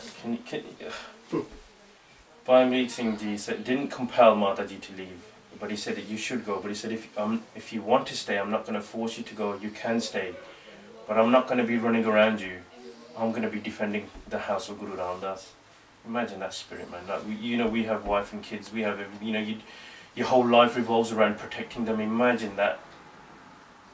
ਉਦੋਂ ਭਾਈ ਤਰਲੋਚਨ ਸਿੰਘ ਮਿਲ ਕੇ ਜੰਮੇ ਨੇ ਸੀ? ਨਹੀਂ, ਉਦੋਂ 2.5 ਮਹੀਨੇ ਬਾਅਦ ਚ ਉਹਨਾਂ ਦਾ ਜਨਮ। Imagine, look at this. Mataji was 7 months pregnant at this point. 6-7 months pregnant. And Bhai Amrik Singh is saying that you can stay if you want, but I've got to do my duty. ਤੇ ਆਖਰੀ ਵਾਰ ਤੁਸੀਂ ਭਾਈ ਅਮਰੀਕ ਸਿੰਘ ਦਾ ਮੋਰਚਾ ਕਿੱਥੇ ਸੀ? ਅਕਾਲ ਤਖਤ ਸਾਹਿਬ ਦੇ ਵਿੱਚ ਹੀ ਸੀ? ਸਾਰੇ ਮੋਰਚਿਆਂ ਦੇ ਉੱਤੇ ਪ੍ਰੈਜ਼ੀਡੈਂਟ ਸੀ। ਹਾਂਜੀ, ਜਿਹੜਾ ਜਦੋਂ ਹੋਇਆ ਸੀ ਸੰਤਾਂ ਦੇ ਨਾਲ ਸੀ Akal Takht Sahib. So Bhai Amrik Singh Ji was they spent their whole life shoulder to shoulder with Sant Bhindranwale. Even in the last days, they were shoulder to shoulder in Sri Akal Takht Sahib, defending Harmandir Sahib against the tanks. ਤੇ ਤੁਹਾਡਾ ਜਿਹੜਾ ਆਖਰੀ ਮੁਲਾਕਾਤ ਸੀ ਭਾਈ ਅਮਰੀਕ ਸਿੰਘ ਨਾਲ, ਉਹ ਕਿਹੜੇ ਦਿਨ ਤੇ ਸੀ? 3 ਤਰੀਕ ਨੂੰ 11-12 ਵਜੇ ਸਾਨੂੰ ਮਿਲਿਆ। ਹਾਂਜੀ। ਉਦੋਂ ਉਹਨਾਂ ਨੇ ਕੁਝ ਸਾਨੂੰ ਪਰਿਵਾਰ ਬਾਰੇ ਹਦਾਇਤਾਂ ਜੀਆਂ ਦਿੱਤੀਆਂ। ਹਾਂਜੀ ਹਾਂਜੀ। ਉਦੋਂ ਮੈਂ ਕੁਝ ਅੱਗੋਂ ਉਹ ਅਰਸ਼ਨ ਵੀ ਕੀਤੇ ਵੀ ਤੁਸੀਂ ਅੱਗੇ ਇਦਾਂ ਦੀਆਂ ਗੱਲਾਂ ਕਦੀ ਨਹੀਂ ਕੀਤੀਆਂ, ਅੱਜ ਕਿਉਂ ਕਰਦੇ ਪਏ ਜੀ? ਹਾਂਜੀ। ਕਹਿੰਦੇ ਇਹ ਵੀ ਟਾਈਮ ਨਹੀਂ ਮਿਲਣਾ, ਸੁਣ ਲਾ ਜਿੰਨੇ। So imagine in the thick of battle, I asked Mataji, like, when did you last see Bhai Amrik Singh Ji? It was on the 3rd of June. And in the thick of battle, you've got the same weapons that were used against Pakistan and China around Harmandir Sahib, and Bhai Amrik Singh Ji is explaining some family affairs to Mataji. Can you imagine what kind of nerve you need for something like that? ਉਹ ਵੀ ਬਚਨ ਕੀਤੇ ਸੀ ਵੀ ਉਹ ਕੋਈ ਘਰੇਲੂ ਨਹੀਂ ਵੀ ਤੁਸੀਂ ਆ ਖਾਇਆ ਜਾਂ ਪੀਆ ਜਾਂ ਕਰਿਆ ਜਾਂ ਕਰੇ।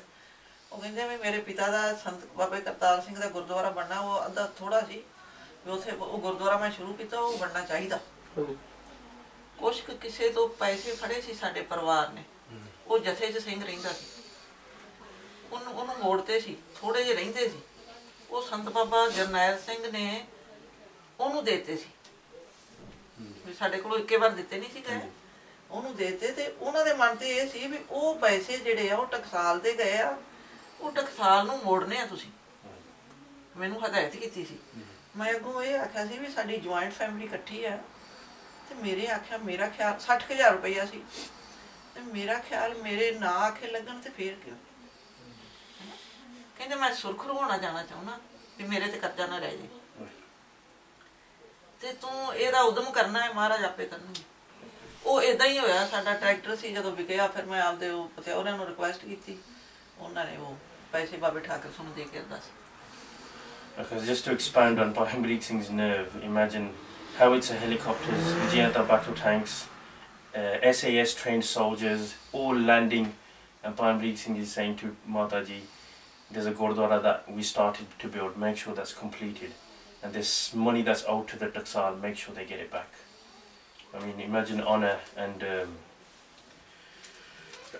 ਤੇ Mataji, ਜੇ ਤੁਸੀਂ ਮਾਈਂਡ ਨਹੀਂ ਕਰਦੇ ਤੁਸੀਂ ਸਾਨੂੰ ਦੱਸ ਸਕਦੇ ਪਏ ਤੁਸੀਂ ਕਿਸ ਤਰ੍ਹਾਂ ਨਿਕਲੇ ਹਰਮੰਦਰ ਸਾਹਿਬ ਤੋਂ, ਤੇ ਤੁਸੀਂ ਨਿਕਲਦੇ ਦੇਖਿਆ ਕੀ ਤੁਸੀਂ? ਅਸੀਂ ਬੜਾ ਕੁਛ ਵੇਖਿਆ ਉੱਥੇ। ਸਾਰਾ ਦਿਨ ਅਸੀਂ ਅੰਦਰ ਰਹੇ ਪਰਿਕਰਮਾ 'ਚ। ਉੱਥੇ ਹੋਰ ਵੀ ਬੀਬੀਆਂ ਸੀ ਸਾਡੇ ਨਾਲ, ਉਹਨਾਂ ਦੇ ਬੱਚੇ ਵੀ ਸੀ, ਕੁਛ ਕੁ ਬਜ਼ੁਰਗ ਵੀ ਸੀ। ਜਿੱਥੇ ਅਸੀਂ ਰਹਿੰਦੇ ਸਾਂ ਘੱਟ ਤੋਂ 30-40 ਜਣੇ ਸੀ ਅਸੀਂ ਇਕੱਠੇ। ਤੇ ਸਿੰਘ ਮੋਰਚਿਆਂ 'ਚ ਸੀ, ਉਹ ਤਾਂ ਮੈਨੂੰ ਬਾਅਦ 'ਚ ਨਹੀਂ ਮਿਲੇ, 3 ਤਰੀਕ ਤੋਂ ਬਾਅਦ ਨਹੀਂ ਮਿਲੇ। ਤੇ ਉਦੋਂ ਫਿਰ ਜਦੋਂ ਫਾਇਰਿੰਗ ਹੋਈ ਉਦੋਂ ਮੈਂ ਪਰਿਕਰਮਾ 'ਚ ਸੀ, ਬਾਹਰ 4 ਵਜੇ ਸ਼ੁਰੂ ਹੋਈ।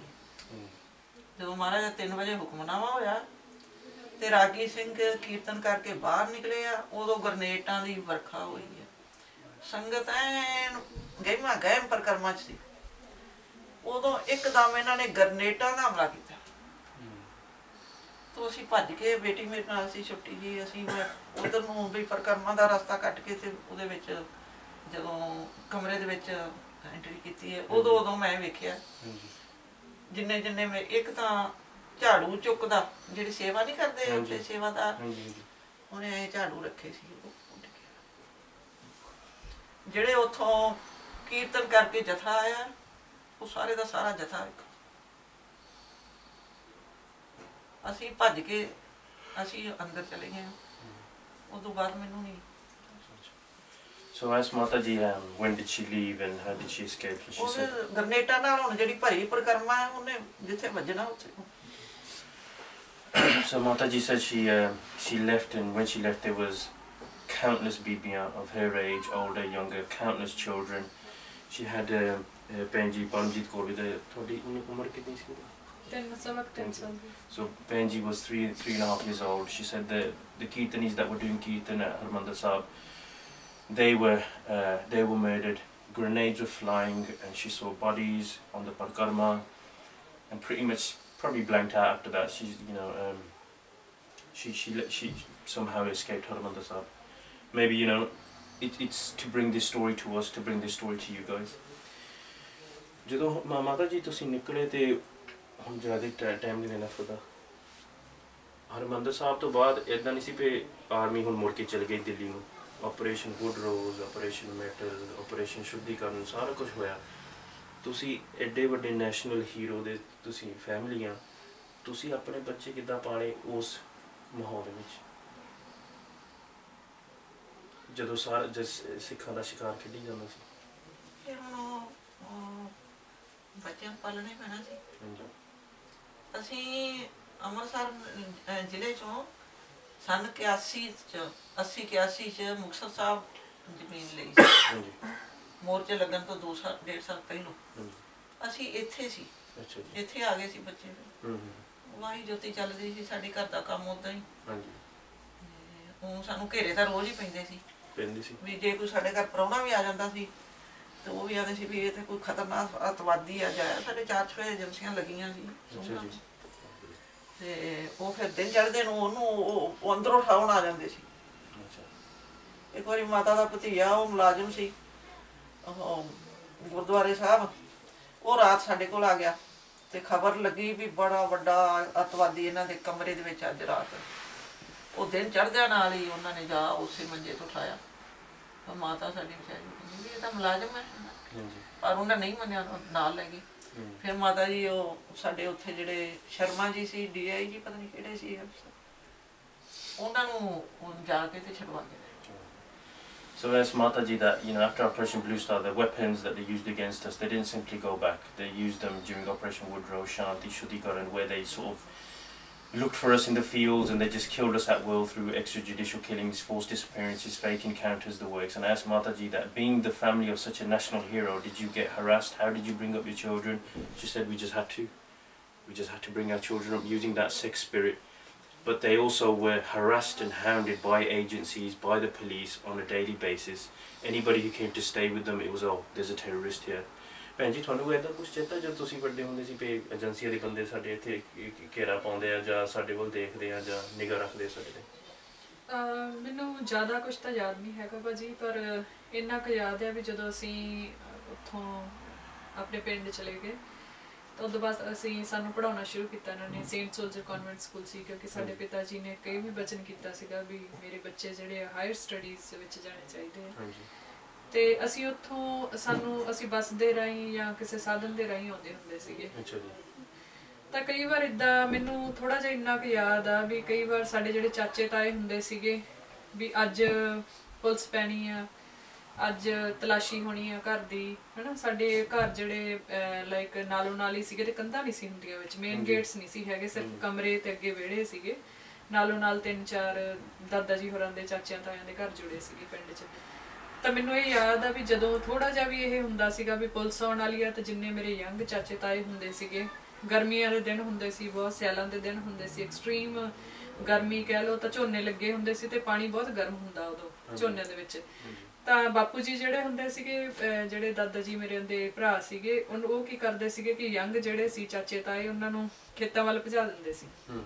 ਮੈਨੂੰ ਉਹ ਯਾਦ ਆ ਵੀ ਅਸੀਂ ਇੱਕਦਮ ਉਹਨਾਂ ਨੂੰ ਭੱਜੇ ਜਾਂਦੇ ਦੇਖਿਆ, ਉਹ ਮੈਨੂੰ ਹਜੇ ਤੱਕ ਵੀ ਯਾਦ ਆ। ਝੋਨਿਆਂ ਦੇ ਵਿੱਚ ਜਾ ਕੇ ਲੰਮੇ ਪੈ ਜਾਂਦੇ ਸੀ ਵੀ ਜਿਹੜੇ ਮੁੰਡੇ ਉਹ ਨਿਕਲ ਜਾਓ, ਵੀ ਜਾ ਕੇ ਝੋਨਿਆਂ ਦੇ ਵਿੱਚ ਲੰਮੇ ਪੈ ਜਾਂਦੇ ਸੀ। ਪਤਾ ਨਹੀਂ ਉਹ ਵਿਚਾਰੇ ਉਹ ਟਾਈਮ ਕਿੱਦਾਂ, ਹਨਾ, ਬਹੁਤ ਹਾਰਡ ਟਾਈਮ ਸੀਗਾ। ਤੇ ਮੈਨੂੰ 2-3 ਜਿਹੜੇ ਕਾਫੀ ਪ੍ਰੋਮੀਨੈਂਟ ਆਫੀਸਰਸ ਜਿਹੜੇ ਸੀਗੇ ਉਹਨਾਂ ਨਾਲ ਮੇਰੇ ਦਾਦੀ ਜੀ ਦਾ ਕਾਫੀ ਤਿੱਖਾ ਵਾਰਤਾਲਾਪ ਵੀ 1-2 ਵਾਰ ਹੋਇਆ, ਤਲਾਸ਼ੀਆਂ ਦੇ ਮਾਮਲੇ 'ਚ ਕਹਿ ਲਓ, ਹਨਾ। ਮੈਨੂੰ ਉਹ ਸਾਰਾ ਵੀ ਯਾਦ ਆ ਵੀ ਉਹਨਾਂ ਨੇ ਕਿੱਦਾਂ ਆਰਗੂਮੈਂਟ ਕੀਤਾ। ਪਤਾ ਨਹੀਂ ਉਸ ਤੋਂ ਬਾਅਦ ਇਦਾਂ ਦਾ ਮਾਹੌਲ ਬਣ ਜਾਂਦਾ ਸੀ ਵੀ ਸ਼ਾਇਦ ਹੁਣੇ ਹੀ ਸਾਰਾ ਕੁਝ ਖਤਮ ਹੋ ਜਾਣਾ ਨਾ, ਕਿਉਂਕਿ ਗੰਨਾ ਇਦਾਂ ਫਿੱਟ ਕੀਤੇ। ਥੋੜਾ ਬਹੁਤ ਮੈਨੂੰ ਯਾਦ ਹੈ ਜਿੰਨਾ ਕੁ ਵੀ ਪੁਲਿਸ ਦੀਆਂ ਗੱਡੀਆਂ ਬਹੁਤ ਆਉਂਦੀਆਂ ਹੁੰਦੀਆਂ ਸੀ, ਤੀਜੇ ਕੁ ਦਿਨ ਤਲਾਸ਼ੀ। ਤੇ ਮਹਾਰਾਜ ਸਾਹਿਬ ਦੀ ਕਿਰਪਾ ਨਾਲ ਮੇਰੀ ਦਾਦੀ ਜੀ ਨੂੰ ਮਹਾਰਾਜ ਨੇ ਇੰਨਾ ਕੁ ਤੇਜ਼ ਤਪ ਸੀ ਉਹਨਾਂ ਦਾ ਕਿ ਕਿਸੇ ਪੁਲਿਸ ਅਫਸਰ ਦੀ ਇਹ ਜ਼ਰੂਰਤ ਨਹੀਂ ਸੀ ਵੀ ਉਹ ਸਾਡੇ ਘਰ ਦੇ ਅੰਦਰ ਚਲ ਜਾਵੇ। ਤਲਾਸ਼ੀ ਲੈਣ ਆਉਂਦੇ ਸੀ, ਪਰ ਮਹਾਰਾਜ ਦੀ ਕਿਰਪਾ ਦੇ ਨਾਲ ਸਾਡੇ ਘਰ ਦੀ ਤਲਾਸ਼ੀ ਅੱਜ ਤੱਕ ਨਹੀਂ ਹੋਈ। ਉਹਨਾਂ ਦਾ ਕੋਈ ਕਿਰਪਾ ਕਹਿ ਲਓ, ਸੰਤਾਂ ਦੀ, ਮਹਾਂਪੁਰਖਾਂ ਦੀ, ਸ਼ਹੀਦਾਂ ਸਿੰਘਾਂ ਦੀ, ਮਾਤਾ ਜੀ ਹੋਰਾਂ ਦਾ ਪਿਛਲੀ ਕੋਈ ਭਗਤੀ ਕਹਿ ਲਓ ਹੁਣ। ਪਰ ਉਹਨਾਂ ਨੂੰ ਜੋ ਚਾਹੁੰਦੇ ਸੀ ਨਾ ਵੀ ਵੱਖਵਾਦੀ ਅੱਤਵਾਦੀਆਂ ਦਾ ਵੱਡਾ ਘਰ, ਪਤਾ ਨਹੀਂ ਨਾ ਕੀ ਜੋੜਿਆ ਉਹ ਇੱਥੇ ਲੱਭਦਾ ਨਹੀਂ ਸੀ। ਲੱਭਿਆ ਉਹਨਾਂ ਨੂੰ ਕੱਖ ਨਹੀਂ, ਉੱਥੇ ਹੈ ਹੀ ਨਹੀਂ ਸੀ ਤੇ ਲੱਭਣਾ ਕੀ।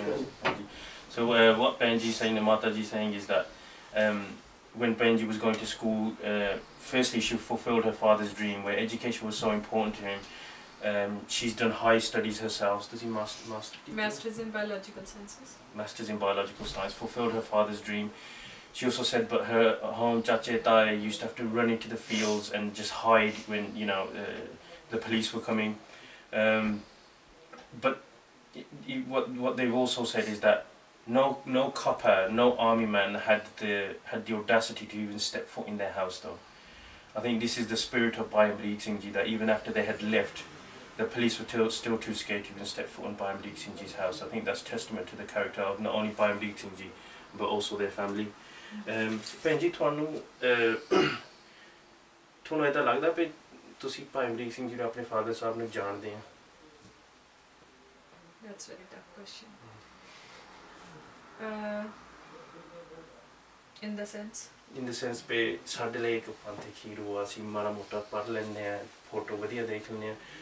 ਤੁਹਾਡੇ ਫਾਦਰ ਸੀਗੇ ਪਰ ਤੁਸੀਂ 3 ਸਾਲ ਦੇ ਸੀਗੇ ਜਦੋਂ ਸ਼ਹੀਦ ਹੋਏ। ਤੁਹਾਨੂੰ ਲੱਗਦਾ ਵੀ ਮੇਰਾ ਕੋਈ ਰਿਲੇਸ਼ਨਸ਼ਿਪ ਬਿਲਡ ਹੋਇਆ ਸੀਗਾ ਜਾਂ ਬਾਅਦ 'ਚ ਮੈਂ ਬਿਲਡ ਕੀਤਾ ਹੈ? ਮੈਨੂੰ ਇਦਾਂ ਹੀ ਲੱਗਦਾ ਕਿ ਬਾਅਦ 'ਚ ਜ਼ਿਆਦਾ ਬਿਲਡ ਹੋਇਆ, ਕਹਿ ਲਓ ਇਮੋਸ਼ਨਲ ਬਿਲਡ। ਹਾਂਜੀ, ਕਿਉਂਕਿ ਉਦੋਂ ਬਹੁਤ ਛੋਟੇ ਸੀਗੇ ਤੇ ਜਿੱਦਾਂ ਮੰਮੀ ਦੱਸਦੇ ਆ ਕਿ ਉੱਥੇ ਤਾਂ ਰਹਿ ਹੀ ਨਹੀਂ ਸੀ ਸਕਦੇ। ਥੋੜਾ ਬਹੁਤ ਮੰਮੀ ਕਈ ਵਾਰ ਦੱਸਦੇ ਹੁੰਦੇ ਵੀ ਤੁਹਾਡੇ ਡੈਡੀ ਤੁਹਾਨੂੰ ਬਹੁਤ ਜ਼ਿਆਦਾ ਪਿਆਰ ਕਰਦੇ ਸੀ। ਤਾਂ ਮੈਨੂੰ ਯੂਜੂਅਲੀ ਜਿਹੜੇ ਕੱਪੜੇ ਆ ਉਹ, ਕਿਉਂਕਿ ਮੇਰੇ ਬ੍ਰਦਰ ਨਹੀਂ ਸੀ ਹੈਗਾ, ਮੈਨੂੰ ਮੁੰਡਿਆਂ ਵਾਲੇ ਕੱਪੜੇ ਪਾਉਂਦੇ ਸੀਗੇ, ਸਿਰ ਤੇ ਜੂੜਾ ਕਰਕੇ।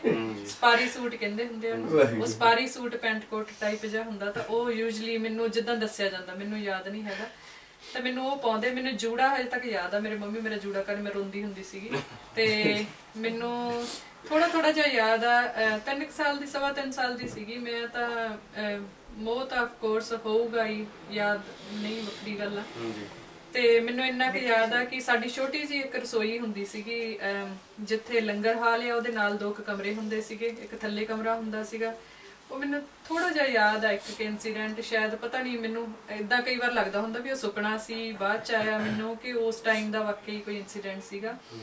ਤੇ ਮੈਨੂੰ ਇੰਨਾ ਵੀ ਯਾਦ ਆ ਕਿ ਮੰਮੀ ਨੇ ਸਬਜ਼ੀ ਬਣਾਈ ਜਿੱਦਾਂ, ਤੇ ਭਿੰਡੀਆਂ ਦੀ ਸਬਜ਼ੀ ਬਣਾਈ ਸੀਗੀ। ਤੇ ਉਹ ਰਸੋਈ ਮੈਨੂੰ ਯਾਦ ਆ ਉੱਦਾਂ ਹੀ, ਉਹਦੀ ਖਿੜਕੀ ਵੀ ਯਾਦ ਆ, ਉਹਦਾ ਸਾਰਾ ਕੁਛ। ਤੇ ਮੰਮੀ ਏਦਾਂ ਬੈਠੇ ਥੱਲੇ ਬੈਠ ਕੇ ਲੰਗਰ ਛਕਦੇ ਹੁੰਦੇ ਸੀ। ਤੇ ਡੈਡੀ ਜੀ ਹੋਰਾਂ ਕੋਲ ਕਾਫੀ ਸਾਰੇ ਲੋਕ ਆਏ ਸੀ ਕੋਈ ਮਸਲਾ ਜਿੱਦਾਂ ਵਿਚਾਰਨ ਲਈ। ਮੈਨੂੰ ਮੇਰੇ ਮਦਰ ਨੇ, ਜਿੱਦਾਂ ਆਪਾਂ ਕਹਿ ਦਿੰਦੇ ਆਪਣੇ ਡੈਡੀ ਜੀ ਨੂੰ ਆਵਾਜ਼ ਮਾਰ ਕੇ ਲਿਆਓ। ਮੈਂ 2 ਕੁ ਵਾਰ ਗਈ ਹਾਂ ਡੈਡੀ ਨੂੰ ਕਹਿਣ ਕਿ ਰੋਟੀ ਖਾ ਲਓ, ਆ ਕੇ ਰੋਟੀ ਖਾ ਲਓ। ਹੁਣ ਮੈਨੂੰ ਕਈ ਵਾਰ ਇਦਾਂ ਲੱਗਦਾ ਹੁੰਦਾ ਕਿ ਪਤਾ ਨਹੀਂ ਉਹ ਮੈਨੂੰ ਸੁਪਨੇ ਦੇ ਵਿੱਚ ਜਿਹੜੀ ਆ ਚੀਜ਼ ਮੈਨੂੰ ਇੰਨੀ ਜ਼ਿਆਦਾ ਯਾਦ ਆ ਉਹ ਸੁਪਨਾ ਸੀ ਕਿ ਵਾਕਈ ਮੈਨੂੰ ਸੱਚੀ ਯਾਦ ਆ। ਪਰ ਜਦੋਂ ਮੈਂ ਉਹ ਦੇਖਿਆ ਦੁਬਾਰਾ ਕਾਫੀ ਚਿਰ ਬਾਅਦ, ਅਸੀਂ ਕਦੇ ਉਧਰ ਨੂੰ ਨਹੀਂ ਸੀ ਜਾਂਦੇ ਕਿਉਂਕਿ ਹੀਆ ਹੀ ਨਹੀਂ ਸੀ ਪੈਂਦਾ, ਦਿਲ ਨਹੀਂ ਸੀ ਕਰਦਾ। ਤਾਂ ਮੈਂ ਥੋੜਾ ਚਿਰ ਹੀ ਹੋਇਆ ਮੇਰੇ ਵਿਆਹ ਤੋਂ 7-8 ਸਾਲ ਪਹਿਲਾਂ ਮੈਂ ਜਾ ਕੇ, ਮੰਮੀ ਨੇ ਸਾਨੂੰ ਜਾਣ ਨਹੀਂ ਸੀ ਦਿੰਦੇ ਹੁੰਦੇ ਵੀ ਆਪਾਂ ਨਹੀਂ ਜਾਣਾ, ਸ਼ਾਇਦ ਇਹਨਾਂ ਤੋਂ ਦੇਖ ਨਹੀਂ ਸੀ ਹੋਣਾ। ਤਾਂ ਮੈਂ ਉਹ ਇੱਕ ਦਿਨ ਜਦੋਂ ਇਹ ਹਰਿਮੰਦਰ ਸਾਹਿਬ ਗਏ ਤਾਂ ਮੈਂ ਚੋਰੀਆਂ ਉਧਰ ਦੀ ਚਲ ਗਈ। ਮੈਂ ਦੇਖਿਆ ਵੀ ਮੈਂ ਦੇਖ ਕੇ ਆਉਣੀ, ਵੀ ਮੈਨੂੰ ਜੋ ਦਿਸਿਆ ਸੀ ਉਹੀ ਕੁਛ ਸੀਗਾ। ਤਾਂ ਸੇਮ ਉਹੀ ਰਸੋਈ ਸੀਗੀ, ਹਜੇ ਤੱਕ ਵੀ ਹੈਗੀ ਆ। ਉਹੀ ਖਿੜਕੀਆਂ, ਪਿਛਲੇ ਪਾਸੇ ਜਾਲੀ ਟੁੱਟੀ ਵੀ ਜਾਲੀ ਦੀਆਂ ਖਿੜਕੀਆਂ, ਥੱਲੇ ਨੂੰ ਉੱਤਰ ਕੇ ਇੱਕ ਕਮਰਾ, ਨਾਲ ਬੁੰਗਾ ਸ਼ੁਰੂ ਹੋ ਜਾਂਦਾ ਸੀਗਾ। ਉਹ ਮੈਨੂੰ ਥੋੜਾ ਜਿਹਾ ਯਾਦ ਆ। ਤਾਂ ਜਿੱਥੋਂ ਤੱਕ ਤੁਸੀਂ ਰਿਲੇਸ਼ਨਸ਼ਿਪ ਦੀ ਕਹਿੰਦੇ ਆ ਵੀ ਉਹਨਾਂ ਦੇ ਬੱਚੇ ਹੋਣ ਦਾ, ਆਫ ਕੋਰਸ ਬਹੁਤ ਮਾਣ ਆ। ਮਾਰੇ ਸੱਚੇ ਪਾਤਸ਼ਾਹ ਹੰਕਾਰ ਨਾ ਬਣੇ ਇਸ ਚੀਜ਼ ਦਾ, ਪਰ ਉਹਨਾਂ ਦੇ ਬੱਚੇ ਹੋਣ ਦਾ ਬਹੁਤ ਜ਼ਿਆਦਾ ਸਾਨੂੰ ਪ੍ਰਾਊਡ ਫੀਲ ਹੁੰਦਾ ਆ, ਹਨਾ।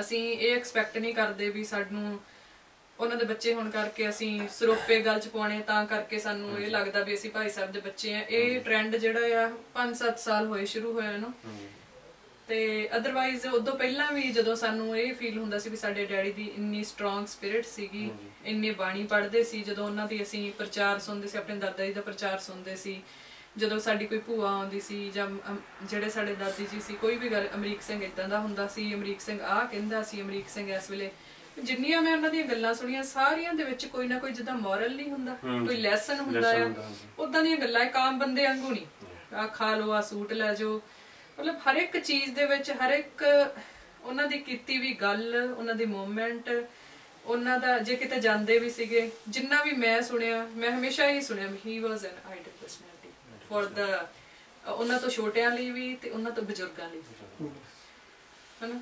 It's hard to translate all that, so I'm hoping that your Punjabi is okay. What Benji's saying is that she's the daughter of Bhai Amrik Singh Ji, but she feels that she built the relationship with her father after they were shaheed, and she feels that she's got to know him through all his little historical things, and she's saying that every little account that she's heard of Bhai Amrik Singh Ji, it's all been about morals, and there's a moral behind it, and she's saying he's just an idle character, and that's testament to him. I have one more thing to say.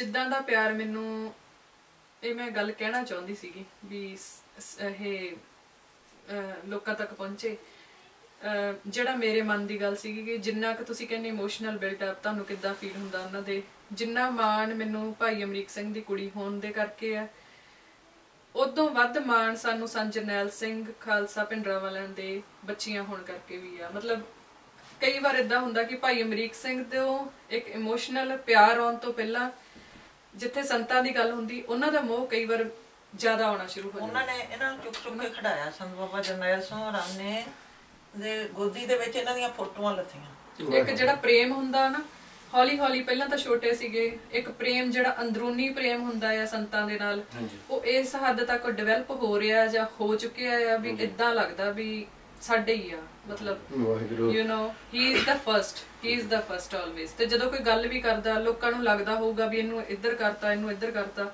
ਮੈਨੂੰ ਇਦਾਂ ਲੱਗਦਾ ਕਿ ਜੇ ਮੇਰੇ father ਦੀ ਕੋਈ ਗੱਲ ਨਹੀਂ ਵੀ ਕਰ ਰਿਹਾ, ਸੰਤਾਂ ਦੀ ਕੋਈ ਗੱਲ ਕਰ ਰਿਹਾ, ਤਾਂ ਮੈਨੂੰ ਇਦਾਂ ਲੱਗਦਾ ਮੇਰੇ ਪਿਓ ਦੀ ਵੀ ਗੱਲ ਹੋ ਰਹੀ ਹੈ, ਹਨਾ।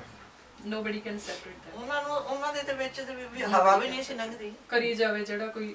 ਵੱਡੇ ਭੈਣ ਜੀ ਕਿੰਨੇ ਸਾਲ ਸੀ ਉਸ time? She was 6 years old. I think just to sum up what Benji said there, it's actually the family is just like Bhai Amrik Singh, where Bhai Amrik Singh didn't care about being Jathedar, as long as Sant Ji, somebody of that caliber, is on that. They're exactly the same. They don't care about Surope, they don't care about going and getting respected just because they're Bhai Amrik Singh's family.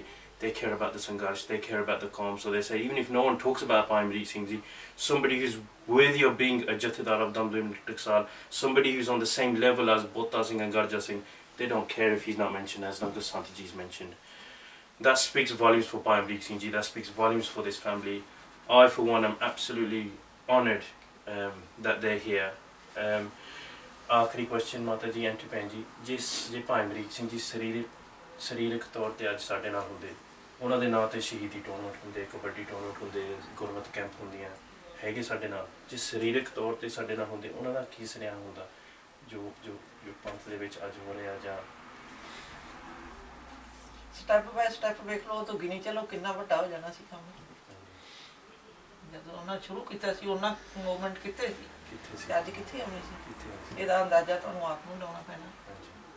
ਤੇ ਸੰਤ ਜਰਨੈਲ ਨਾਲ ਤੁਹਾਡਾ ਮੈਂ topic mould ਕਰਦੀ ਪਈ ਹਾਂ। ਸੰਤ ਜਰਨੈਲ ਨਾਲ ਸਾਨੂੰ ਇਹ ਫੀਲਿੰਗ ਨਹੀਂ ਸੀ ਹੋਈ ਵੀ ਇਹ ਸੰਤ ਕਰਤਾਰ ਸੋਹ ਰਹੀ ਹੈ ਜਾਂ ਸੰਤ Baba Jarnail ਸੋਹ।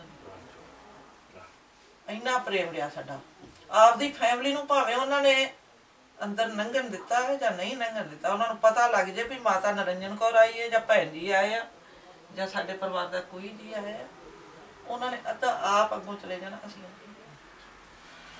So I just asked them what if Bhai Amrik Singh Ji was here alive physically today with us. They're alive today. There's Shahidi camps, Gurmat camps in their name. They're alive. They're never going to die. But if they were here in body form, what would their message be? And Mataji just said, just think for yourself. Where we were and what are we now 30 years later? We were roaming like lions in Punjab now, and now look at us where we are. So that's something for all of us to ponder. And just to finish off, that unity that was there. There was no ego. Mataji just says that where you mentioned Bhai Amrik Singh, you mentioned Sant Ji, they're all the same to us. Even they don't care about the individuals or the personality. All they care about is the Sangharsh and the Qawm. So Benji Paramjit Kaur Ji said that they look up to Bhai Amrik Singh Ji as their father, but beyond Bhai Amrik Singh Ji is Sant Ji, because for them it's about the Sangharsh, it's about the bigger picture, it's not about individuals or personalities, it's not about egos, and that's something also amazing about this family. They've actually carried on that, you know, the spirit of Bhai Amrik Singh Ji, that whole humility. Even though he was elite, he was humble. They're exactly the same. So I'm just going to ask them now, did the organisations that were around at the time, the prominent ones, did they get support from them? So Benji, Mataji thonu bhi puch lene bhi ਜਿਹੜੀ ਸਿੱਖ ਸੰਸਥਾ ਸੀ, ਬਾਅਦ 'ਚ ਜੋ ਕੁਛ ਹੋਇਆ, ਜਿਹੜੀ ਸਿੱਖ ਸੰਸਥਾ ਸੀ, ਚਾਹੇ ਉਹ ਦਮਦਮੀ ਟਕਸਾਲ ਹੋਣ, ਚਾਹੇ ਘਰ ਸੇਵਾ ਵਾਲੇ ਜਾਂ ਜੋ ਮਰਜ਼ੀ ਹੋਣ, ਤੁਹਾਨੂੰ ਮਦਦ ਮਿਲੀ ਸੀ ਕੌਮ ਤੋਂ ਬਾਅਦ 'ਚ? ਜਿਹੜੇ ਇੱਥੇ ਭਾਈ ਅਮਰੀਕ ਸਿੰਘ ਨੇ ਆਪਣੀ ਜਾਨ ਵਾਰ ਦਿੱਤੀ ਕੌਮ ਲਈ, ਕੌਮ ਨੇ ਤੁਹਾਨੂੰ ਲੱਗਦਾ ਵੀ ਪਰਿਵਾਰ ਨੂੰ ਸਾਂਭਿਆ ਜਾਂ ਮਦਦ ਦਿੱਤੀ ਜਾਂ ਸਪੋਰਟ ਕੀਤਾ? ਸਾਨੂੰ ਪਿਆਰ ਕੀਤਾ ਹੈ ਜਿਨ੍ਹਾਂ ਜਿਹੜੇ ਸਾਡੇ ਲਾਗੇ ਆਉਂਦੇ ਸੀ ਜਾਂ ਦੁੱਖ ਸੁੱਖ ਬੋਲਦੇ ਸੀ। ਜਿਹੜੀਆਂ ਮਦਦਾਂ ਇਕੱਠੀਆਂ ਹੋਈਆਂ ਉਹ ਪਤਾ ਨਹੀਂ ਕਿੱਧਰ ਨੂੰ ਗਈਆਂ, ਅਸੀਂ ਕਿਸੇ ਦੇ ਨਹੀਂ ਲਾ ਸਕਦੇ ਹਨਾ ਮਦਦ। ਸਾਨੂੰ ਅਸੀਂ ਉਹ ਕੈਸ਼ ਕਰਨਾ ਵੀ ਨਹੀਂ ਚਾਹੁੰਦੇ, ਅਸੀਂ ਚਾਹੁੰਦੇ ਸਾਂ ਵੀ ਸਾਡੇ ਬੱਚੇ ਆਪਣੇ ਪੈਰਾਂ ਤੇ ਖੜੇ ਹੋ ਕੇ ਆਪਦੀ ਕਿਰਤ ਕਮਾਈ ਕਰਨ, ਤੇ ਉਹ ਮਹਾਰਾਜ ਨੇ ਸਾਡੇ ਤੇ ਕਿਰਪਾ ਕੀਤੀ ਹੈ। ਇਹ ਵੀ ਮਾਸਟਰ ਡਿਗਰੀਆਂ ਕੀਤੀਆਂ, ਬੇਟੇ ਨੇ ਵੀ ਕੀਤੀਆਂ। ਅੱਛਾ, ਬਾਬਾ ਜੀ ਦੀ ਗੱਲ ਕੀਤੀ ਹੈ, ਦਮਦਮੀ ਟਕਸਾਲ ਜੀ, ਜਿੱਥੇ ਸੰਤ ਜਰਨੈਲ ਸੋਹਰੀ ਸਾਡੇ ਨਾਲ ਪੂਰਾ ਮੋਹ ਕਰਦੇ ਰਹੇ ਆ, ਉੱਥੇ ਬਾਬਾ ਠਾਕਰ ਸੋਹਰੀ ਸਾਡਾ ਵੀ ਘਰ ਜਾ ਜਾ ਕੇ ਪਤਾ ਲੈਂਦੇ ਆ। ਉਹਨਾਂ ਨੇ ਸਾਡੇ ਤੇ ਬਹੁਤ ਮਿਹਰ ਕੀਤੀ ਰੱਖੀ ਆ, ਮਤਲਬ ਸਾਡੇ ਦਿਲ ਵੀ ਤਗੜੇ ਰੱਖੇ ਆ ਉਹਨਾਂ ਨੇ। ਉਹਨਾਂ ਤੇ ਕਿਰਪਾ ਮਹਾਰਾਜ ਦੀ। ਸਾਨੂੰ ਜਦੋਂ ਉਹਨਾਂ ਦੇ ਦਰਸ਼ਨ ਪਰਸ਼ਨ ਜਾਂ ਉਹਨਾਂ ਕੋਲ, ਮੇਰਾ ਬੇਟਾ ਦੇ ਢਿੱਲਾ ਹੁੰਦਾ ਸੀ ਤੇ ਮੈਂ ਬਾਬਿਆਂ ਕੋਲ ਆਉਣਾ, ਬਾਬਾ ਜੀ ਇਹ ਪ੍ਰਸ਼ਾਦਾ ਨਹੀਂ ਛਕਦਾ, ਬਾਬੇ ਕਹਿੰਦੇ ਹੈ ਇਹ ਤਗੜਾ ਹੋਣਾ ਚਾਹੀਦਾ ਹੈ। ਉਹਨਾਂ ਨੇ ਆਪਦਾ ਚੂਰਨ ਦੇ ਦੇਣਾ ਤੇ ਕੋਲੇ ਬਹਿ ਕੇ ਪ੍ਰਸ਼ਾਦਾ ਛਕ, ਦੋ ਪ੍ਰਸ਼ਾਦੇ ਛਕ ਜਾਣੇ। ਸਾਨੂੰ ਮੈਂਟਲੀ ਵੀ ਉਹ ਦਿੰਦੇ ਰਹੇ ਤਾਂ ਉਹਨਾਂ ਦਾ ਹੀ ਸੀ, ਘਰ ਹੀ ਸੰਤਾਂ ਦਾ ਸੀ, ਅਸੀਂ ਉਹਨਾਂ ਦਾ ਹੀ ਆ ਸਾਰੇ ਬੱਚੇ ਹਨਾ। ਕਾਰ ਸੇਵਾ ਵਾਲੇ ਬਾਬਾ ਖੜਕ ਸਿੰਘ ਜੀ, ਬਾਬਾ ਉਹਨਾਂ ਨੇ ਤਾਂ ਸਾਡੀ ਵਾਹੀ ਤੋਰੀ, ਉਹ ਸਾਡੀ ਜ਼ਮੀਨ ਵਾਂਦੇ ਰਹੇ। ਉਹ ਸਾਡੀ ਜ਼ਮੀਨ ਸਾਡੇ ਜਿਹੜੀ 6 ਮਹੀਨੇ ਦੇ ਦਾਣੇ ਖਾਣ ਵਾਸਤੇ ਇਹ ਬਾਬਾ ਘੋਲਾ ਸੋਹਰਾ ਨੇ ਸਿੰਘ ਭੇਜਣੇ, ਤੇ ਉਹਨਾਂ ਨੇ ਵਾਹੀ ਕਰਕੇ ਆਪਦੇ ਕੋਲੋਂ ਟਰੈਕਟਰ ਲਿਜਾ ਕੇ ਤੇ ਵਾਹੀ ਕਰਕੇ ਸਾਡੇ ਘਰ ਰੱਖ ਕੇ ਸਾਰਾ ਕੁਛ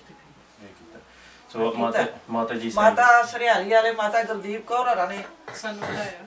ਇਹਨਾਂ ਦੀ ਫੀਸ ਭਰ ਕੇ ਇਹਨਾਂ ਨੂੰ ਕਾਨਵੈਂਟ ਸਕੂਲਾਂ ਦੇ ਵਿੱਚ ਦਾਖਲਾ ਦਵਾਇਆ।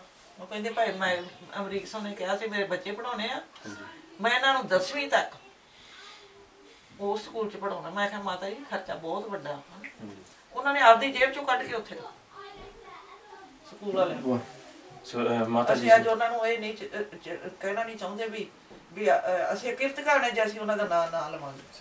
ਇਹਨਾਂ ਦੋ ਭੈਣਾਂ ਨੂੰ 10ਵੀਂ ਤੱਕ ਉਹਨੇ ਫੀਸਾਂ ਭਰੀਆਂ।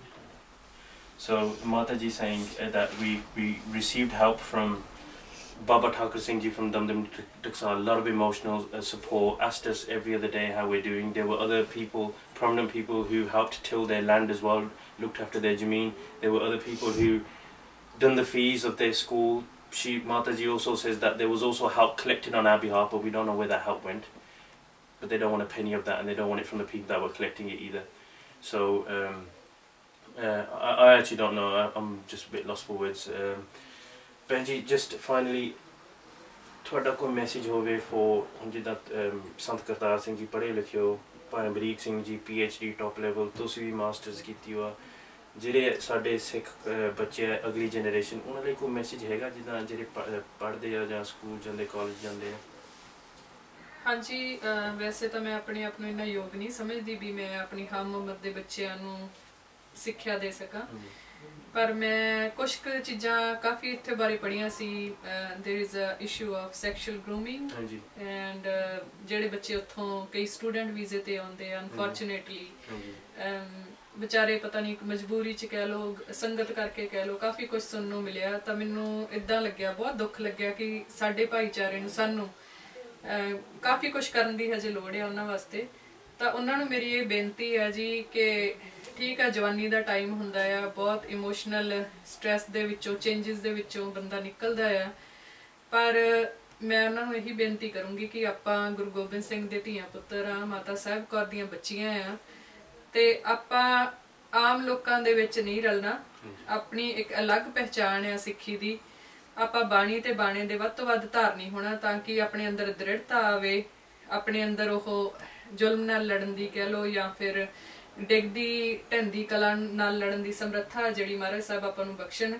ਜੇ ਮਹਾਰਾਜ ਸਾਹਿਬ ਭਾਈ ਜੋਗਾ ਸਿੰਘ ਨੂੰ ਰੱਖ ਸਕਦੇ ਆ ਤਾਂ ਸਾਡੇ ਵਰਗਿਆਂ ਨੂੰ ਕਿਉਂ ਨਹੀਂ ਰੱਖ ਸਕਦੇ ਜੀ। ਲੋੜ ਸਿਰਫ ਇਹ ਹੈ ਕਿ ਅਸੀਂ ਆਪਣੇ ਨਿਤਨੇਮ ਦੇ ਵਿੱਚ ਪੂਰੇ ਹੋਈਏ, ਆਪਣੀ ਰਹਿਤ ਵਿੱਚ ਪੂਰੇ ਹੋਈਏ, ਆਪਣੇ ਪੇਰੈਂਟਸ ਦੀ ਜਿਹੜੀ ਵੀ ਸਿੱਖਿਆ ਹੈ ਉਹਨੂੰ ਗ੍ਰਹਿਣ ਕਰੀਏ, ਤਾਂ ਸੋ ਆਪਾਂ ਆਪਣੀ ਜ਼ਿੰਦਗੀ ਜਿਹੜੀ ਉਹ ਸਵਾਰ ਸਕਦੇ, ਬਹੁਤ ਅੱਗੇ ਲਿਜਾ ਸਕਦੇ, ਆਪਣੀ ਜਨਰੇਸ਼ਨ ਨੂੰ ਵੀ, ਆਪਣੀ ਕੌਮ ਨੂੰ ਵੀ, ਆਪਣੀ ਕਮਿਊਨਿਟੀ ਨੂੰ। So we just asked Benji, because she's highly educated, just like Bhai Amrik Singh Ji and Baba Kartar Singh. We said that is there a final message that she's got for people who are studying? She said, and as Benji's mentioned quite bravely, there's issues of sexual grooming in colleges and universities. To stay away from them. The way do you stay away from them? You stay away from bad company. Listen to your parents. Marry a Singh, marry a God. Keep within your own community, in the sense that don't get diverted to anybody else. Keep in the red. And listen to your parents. So that's the final message from Benji. And just to finish, we've got Mataji here, we've got Benji Paramjit Kaur here. Downstairs is her husband, and also her 5-year-old daughter downstairs. Like I said at the start, ordinary looking people like us, but extraordinary story, an extraordinary life, extraordinary family. May all families be like theirs. Thank you for watching. Waheguru ji ਕਾ ਖਾਲਸਾ, ਵਾਹਿਗੁਰੂ ਜੀ ਕੀ ਫਤਿਹ।